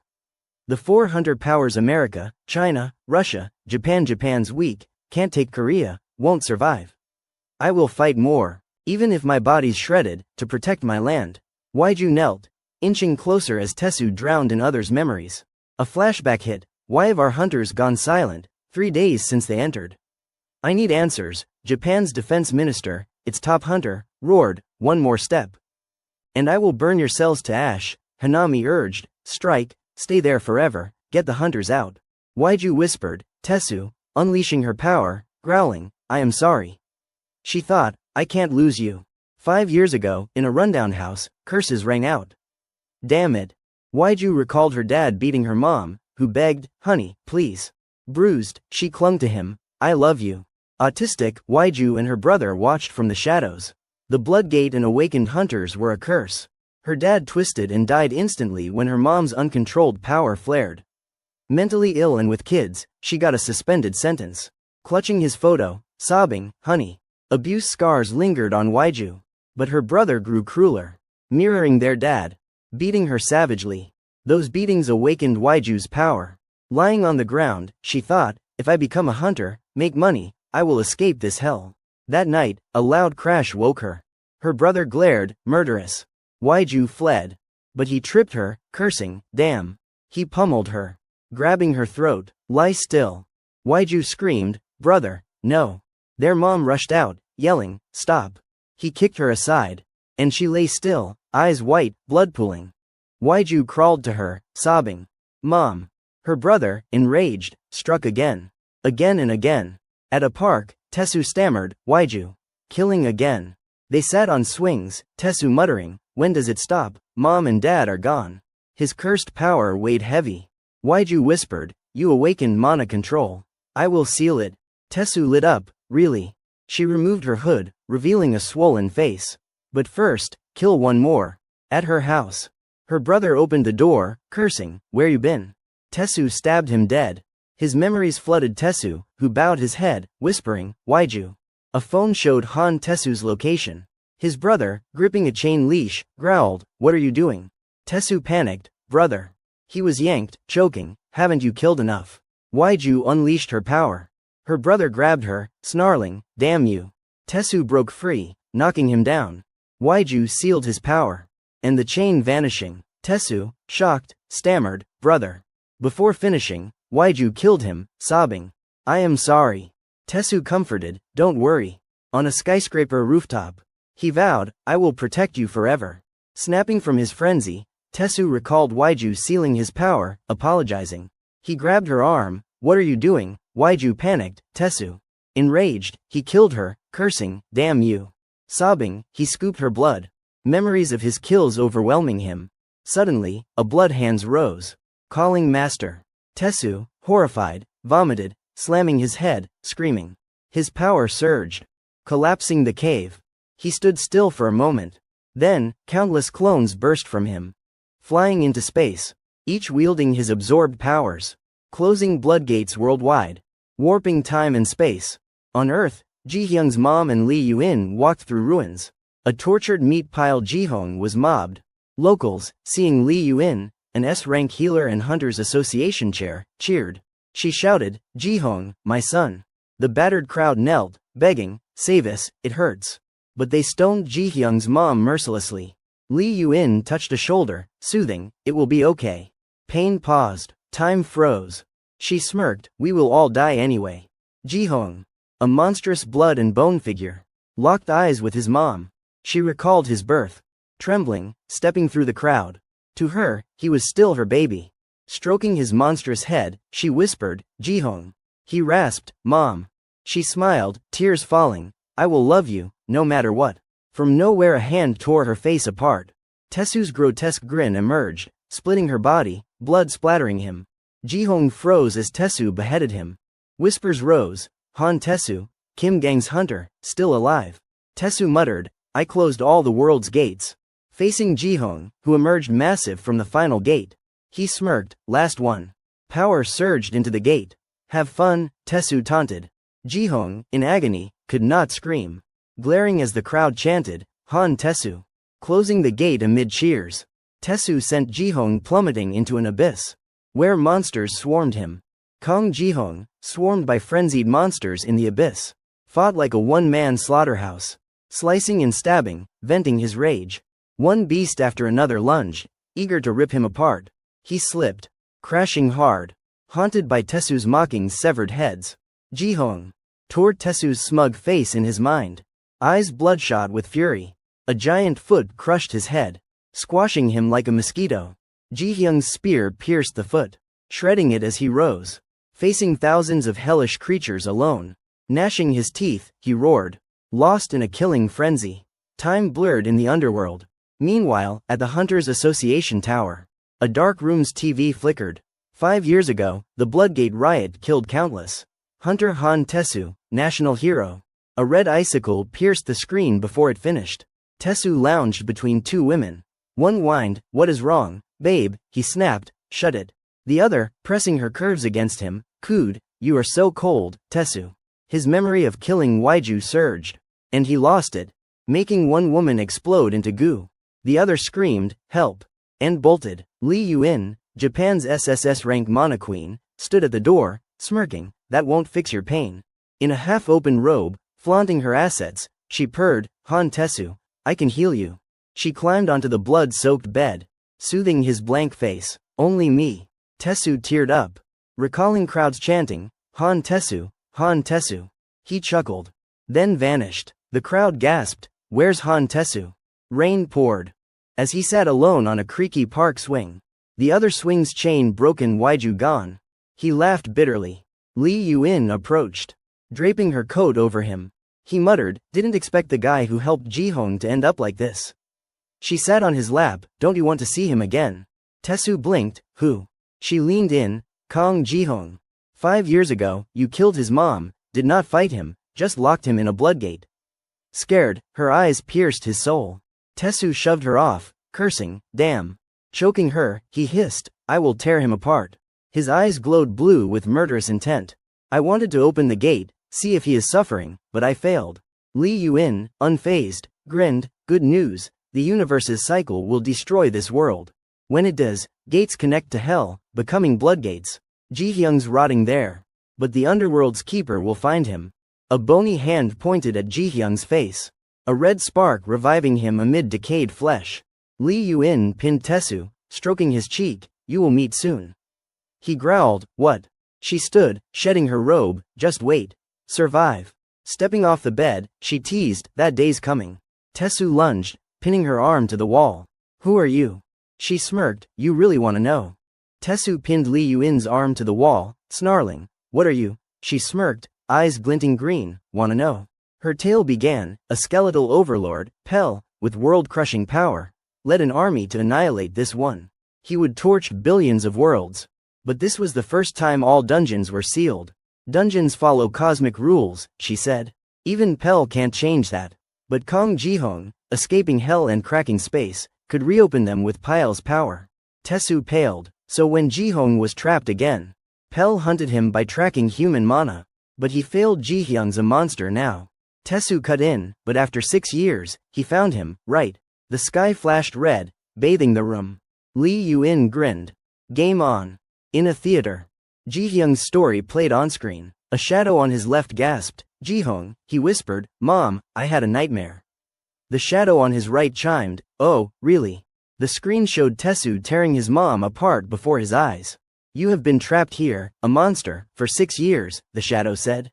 "Take Pyle's power, and you are free, but the world ends." Pyle's image flickered.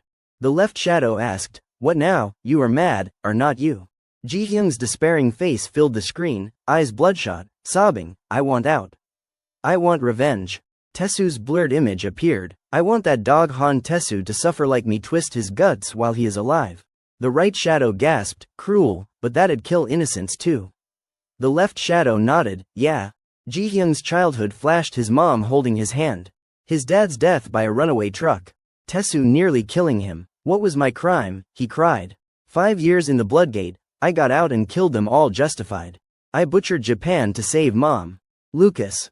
He went nuts. That Chinese cripple came looking for death. If not for them, we would be happy. His mom's death replayed, searing his mind. No matter what, Tesu would have killed her, right? His face, wild with a chilling grin, reappeared. "Mom, I have killed tons of innocents. Now, I want them all dead." The right shadow gasped, "Too far." The film ended with the end. Jihong, hollow, sat between his mom's halved corpse, muttering, "Damn it." The screen flared again. A crowd cheering, "Thanks to hero Han Tesu, we are happy." A puppet danced, "Everyone's joyful without you." Jihong, happy, happy. It paused, "Wait, not over." Jihong, enraged, tore the screen. His mom's split body pleaded. "This changes nothing." He pulled back the curtain. Light flooding in. Laughing through tears, "I know." The city drowned in blood-red hues, a massive rift cracking the sky. Lee Yun's window shattered. Tesu dove to the streets. As Jihong emerged from a bloodgate, majestic yet monstrous, a hellish beast, Tesu locked eyes with him, unflinching, unleashing his power. Tesu's clones split from his body, facing Jihyung's 1,000-strong demon army. A bloody, grim battlefield set the stage for an epic clash. A massive explosion rocked the city. Kong Jihong, riding a skeletal dragon like a demonic cowboy, unleashed havoc on Tesu. The dragon spat a dark energy orb, so potent it could yeet anything nearby into next week. The orb, now skyscraper-sized, blasted the ground, unleashing a shadowy column that swallowed everything. Tesu, barely dodging, stared into Jihyung's blank face and countered, conjuring a dragon clone. He leapt onto its head, hurling a blast at Jihong. Their powers collided, triggering an earth-shaking explosion, shockwaves rippling across the planet. The duo dragged each other into space, where a peaceful village flashed in Jihyung's mind. Mother of the president who was defeated by Jihong gazing at his son's photo, only to be obliterated by the shockwave. Jihong slugged Tesu's gut, memories of carnage flooding in, the queen skewered by Tesu's spears. Rubble flying, kids' toys abandoned. Innocent civilians were sucked into bloodgates, children devoured by monsters. Awakened hunters fought to save them. One kid blocking a man, sealing a gate with his power, only to be snatched by skeletons. Jihyung's battle raged on. He slammed Tesu's head into the ground, flinging him away. Skeletons swarmed Tesu, who unleashed a shadow that froze Jihyung's legs. The shadow looked up, triggering memories of empty theater seats. Dark arms lunged at Jihong. Snapping awake, he dodged Tesu's decapitating strike, which fizzled uselessly. Jihyung's blade fist smashed Tesu's face, cratering the earth. Tesu, knocked out, sank into a boundless watery void. Jihong peered at a shattered ice sheet, spotting colorful threads plunging into the lake. A man in a black hat pulled Tesu up, saying, "Hero who saved the world 6 years ago, you are fighting again." Familiar figures emerged in Tesu's mind: A rank Hunters Uchi, Hongru, Alan, B rank Jesse, B rank Bungary, A rank MRN, S rank C from the World Hunters Association. They chanted, "We will back you." But blood drowned their efforts, their heads rolling. Jihong gasped, seeing Tesu's eyes linked to colorful threads enveloping him. "So that is your power," Jihong sneered.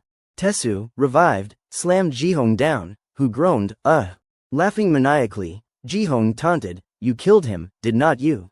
A flashback showed Tesu's dad at a press conference, Kim Gang, Korea's top hunter. Jihong mocked, "Your dad, huh?" Tesu roared, "Shut up," but before he could strike, Jihong sliced off his head, sending it flying. As a kid, Tesu trembled, waiting for his dad, stammering, "Dad, I am sorry." His father slapped him hard, sending him sprawling. Tesu's mom endured the same abuse, her cries piercing, despite Tesu covering his ears behind a door. When his dad turned on the family again, Tesu grabbed a knife, aiming for his back, but slipped on paper, accidentally plunging the blade into his dad's neck. Blood gushed like a busted fountain. His dad's memories and power seeping into Tesu. His mom fled in horror, leaving Tesu kneeling, helpless. His older brother checked their dad's pulse, whispering, "Han Tesu." Turning, Tesu stammered, "Brother." The brother's face twisted, yanking a chain to choke Tesu, forcing him to kill. Tesu met Waiju, killed her brother, then his own, and later destroyed Waiju herself. Regret, rage, and fear churned inside him. At the Hunters Association Tower, Tesu scowled.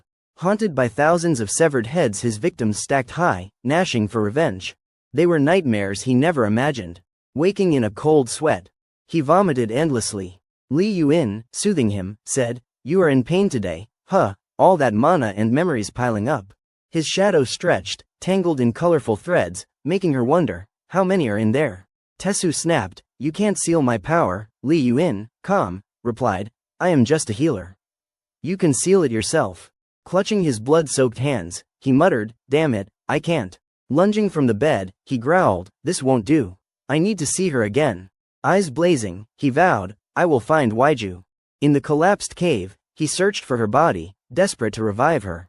But every attempt failed, plunging him into despair. Then, a light bulb: gravity could warp space and time. Time, if I rewind before Waiju died. He experimented 14,578 times. Blending powers. Obliterating continents, nearly dying. Finally, he reversed time, but it backfired. Screaming in despair, he heard crowds chant, Han Tesu. He could not return to that moment when he rose amid cheers, yet Waiju still died. Why did closing the dungeons lock time? He denied it. There is a way. He tried endlessly, but failed to save her, losing his time reversal power. Kong Jihong, it is your fault. I won't fall until I kill you. I can't die. Time dragged them back, looping.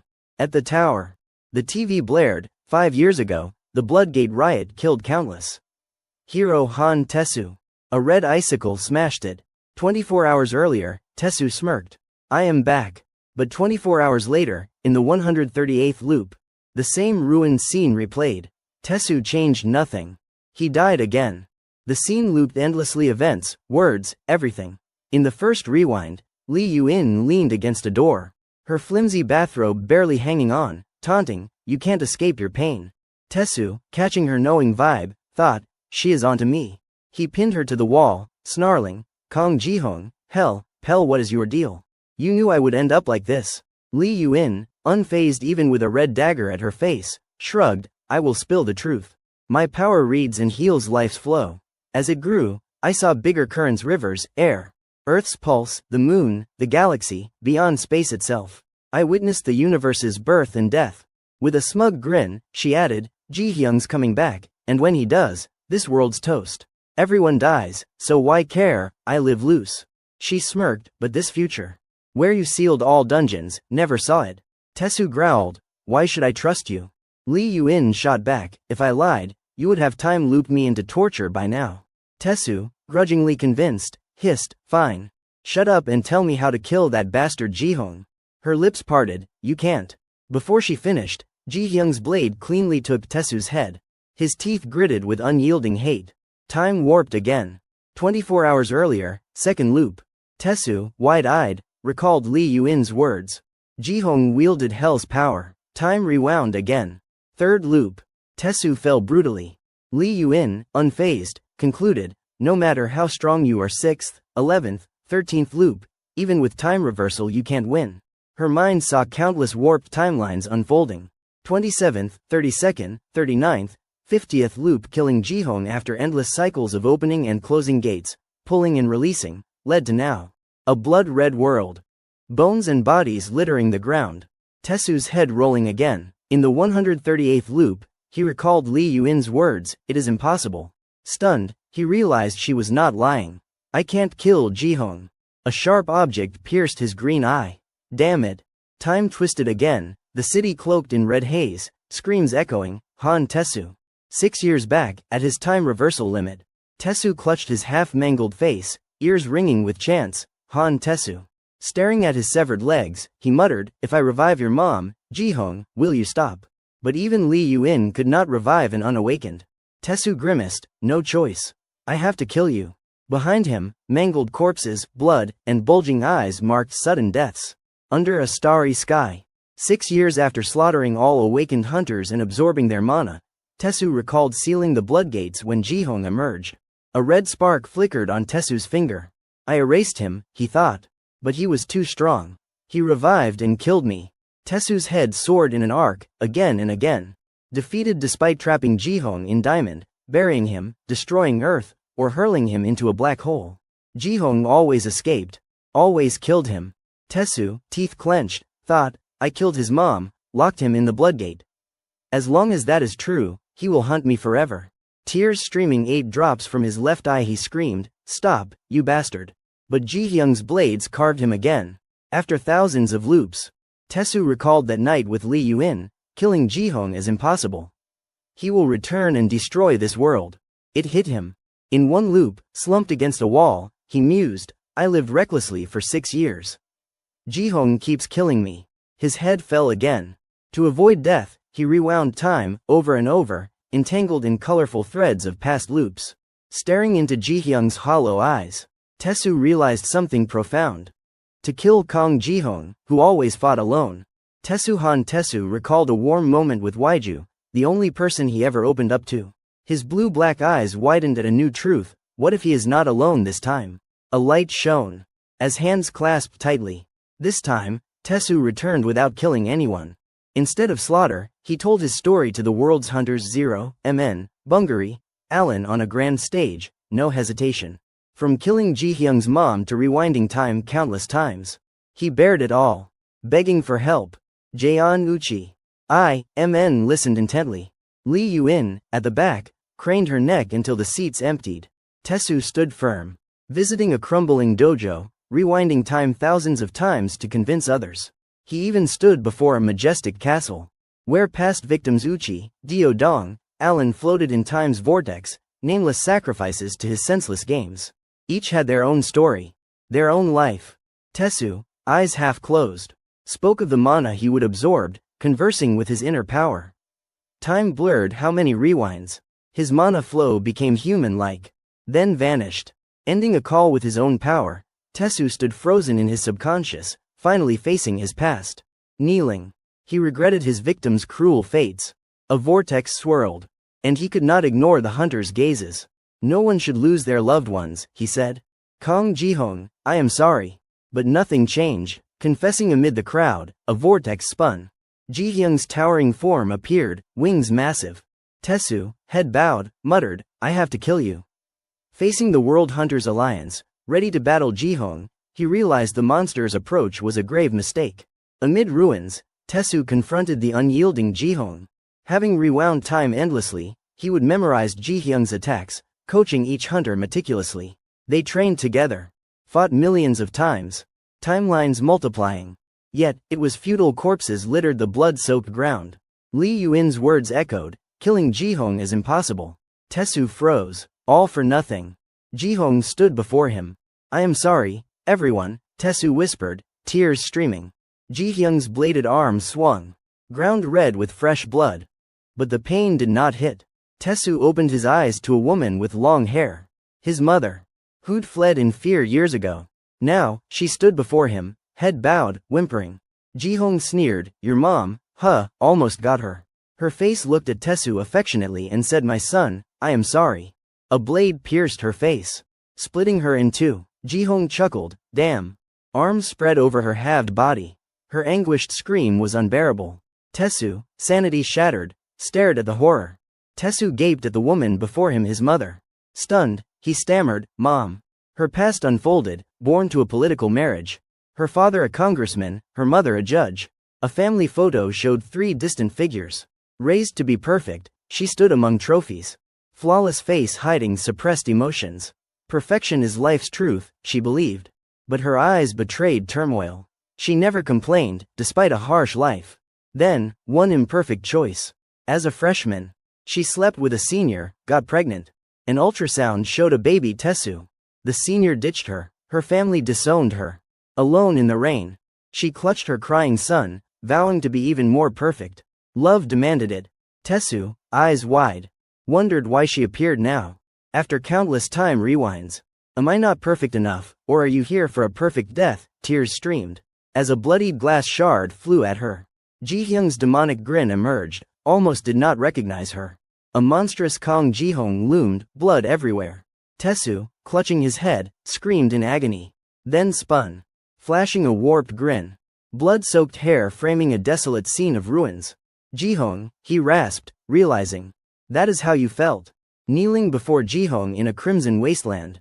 Taesu confessed everything: time reversals, deaths, his awakening. Standing, he declared, I won't rewind anymore. I am sorry, Ji-hong. I did something cruel. Ji-hong roared, why'd you kill my mom, you bastard? Taesu, head bowed, laughed bitterly amid the scarlet ruins, I do not even know. Ji-hyung's blade took his head without hesitation. Is it over? Taesu's head rolled, a lifetime flashing. Voices chanted, Taesu, Taesu, Taesu. Shocked, he gasped, I am back. Revived, he laughed, I rewound before death unconsciously. His head fell again, dead again. The chants resumed, Taesu, Taesu, Taesu. Killed again, he revived, bewildered, what is this? Over and over. Taesu, Taesu. Furious, he screamed, what do you want from me? Veins bulging, he confessed, I faked my awakening before death. Doesn't everyone find some last-minute goodness? That is why I did it. Clutching his head, he roared, I do not want to live, let me die. An explosion erupted, just die. Yet, the chants persisted. Taesu, Taesu. His mind spun. Why does it keep rewinding? Damn it. A calm voice cut through a beautiful girl, Li Yuin. Grabbing her leg, he snarled, you know what is happening, do not you, spill. She explained, your endless rewinds. 2 spatial rifts from your mana warped time and causality, locking you in an infinite loop. Every death drags you back here. Flashbacks of his deaths played like a grim movie. 6 years later, Jihong kills you, no matter what. She asked, got it. An infinity symbol appeared between them. You will die forever, Tesu. His pupils shrank, what? Screaming, who are you? She smiled, I am Black Red. Tesu laughed hollowly, kneeling in ruins, damn it. Jihong beheaded him again. Amid skulls and blood-red space. Bones faded, leaving Jihong in a crimson void. Li Yuin approached, whispering, you have fought hard. A grotesque skeleton, Pel, Lord of Hell, sat on a throne like a cosmic tyrant, his black hole eyes empty. For eons, he would preach total world annihilation, forgetting who he was. Why do this, just destruction, he muttered, head bowed in a blood-red void. Loneliness hit him hard. He tried creating life, failed repeatedly. Then ripped out his black heart. Birthing a child, his clone, his daughter, Li Yuin. Jihong, stunned, stammered, you are her. Li Yuin nodded, that is me. Born crying, she faced a lifeless hell. Abandoned from birth, the world outside the dungeons was sealing shut, she said. Describing a primordial Earth 4.5 billion years ago, all rugged peaks. Writhing, she screamed, I wanted to die, but as Pyle's heart, I could not. In his space-time, death meant rebirth. It is despair, she cried, eyes wide. Utter loneliness. Standing in snow, meteors streaking above. She wandered for billions of years. No one understands, she whispered, face blank. Joining a campfire group. She leaned on a man, fell in love, lived happily. Until he died. Time rolled on her lover gone. She raised kids, grandkids, great-grandkids. Loving and losing countless times. Alone on a sea. She sat, loneliness is bone-deep pain. Unable to bear it, she understood Pyle's solitude. In a blood-red void. He offered his heart to end her loneliness. Cocooned in webbing. Li Yuin saw one future, reuniting with Pel. During the Bloodgate riot, Jihong stood in a crimson haze. Through you, she told him. You broke space's order, defying cosmic law. I saw it only you could. Jihong, furious, accused, you used me. Recalling his parents' deaths, he snarled. Everyone got screwed, Li Yuin admitted, yes. His fist aimed at her. But she sealed his forehead, shattering his skeletal form, revealing his human shape. Trembling, Jihong cursed, damn you. Li Yuin shrugged, the future I saw ends there. I gave Tesu a death as repayment. Jihong shook, damn you. She continued, he is trapped in an endless loop, dying, reviving. You get it, right. Her eyes dulled, but do not worry, it is over now. To die with Pel, she would destroy the world. Ripping out her heart. Blood sprayed Jihyung's face. You are lonely too, she said. Jihong roared. His dying mother flashing in his mind. I could not die because of her. His warped, demonic face glared. That is not love, Li Yuin said. It is loneliness. Jihyung's pupils shrank. Love's a cruel trick to fill an empty heart, she confessed. A curse that buries loneliness deeper. Jihyung's face went blank. Eyes blazing red. Amid skeletal heaps in a blood-soaked void, Li Yuin declared, it ends now. Li Yuin faced her father, Pel, asking, Dad, do you blame me? Pyle's skeletal grin softened, why would I resent my daughter? She smiled, content. Jihong, dumbfounded. Gawked, what the hell is she doing? He raged, you used people's lives to kill your dad, your mom. And now you are torching the world. Ending everything. He bit his lip, all because of loneliness, that is messed up. His hand clutched Pyle's bleeding heart. You pulled me from turning into a monster, he accused. Li Yuin, eyes shut tight, said, with that power, I could have saved Mom. A man in golden armor, half-masked, urged, don't lose faith till the end. Jihong lunged. Grabbing the heart. Fine, you wanna die, gimme that power. Sprawled on the ground, Li Yuin mocked, you are just human now, Jihong. How can you handle Pyle's power? A white light flared. Then the earth blazed red. Jihong writhed, screaming in agony. Li Yuin gasped, no way. Her body dissolved, only this death ends my loneliness. You are like me, right? Jihong snarled, number. His warped face roared, I will see Mom again. Li Yuan's eyes widened. Jihong was absorbing Pile's power, his body withering. His pupils dilated, steel clanging. Until only his silhouette remained, eyes blurred. So that is it. An explosion rocked the earth. Cracks spreading. Shattering everything. The planet erupted in flames. A streak lighting the galaxy. Growing until it engulfed it. In the silent black cosmos. A skeletal figure Pell stood, confused. Raising bony hands. What was I doing? Cupping his skull, he muttered, "Who am I?" Realizing, I am Hell's ruler, he reverted to his old form. A red circle appeared, shrinking to darkness. Pell, the grotesque skeleton, sat on his throne like a cosmic overlord, endlessly destroying worlds. His black hole eyes forgetting why. Only ruin remained. Feeling lonely, he slumped, tried creating life, failed. Then ripped out his heart, birthing Li Yuan. Before her, a spatial gate opened. She sat alone on a sea, webbed in despair, unable to escape. A man's head hit the ground, groaning. 3 strangers faced a glowing red stone. A wounded woman lay on a hospital bed, machines beeping. Jihong, attacked, screamed, his body morphing into a grotesque, snake-like form, aiming a weapon at Li Yuan.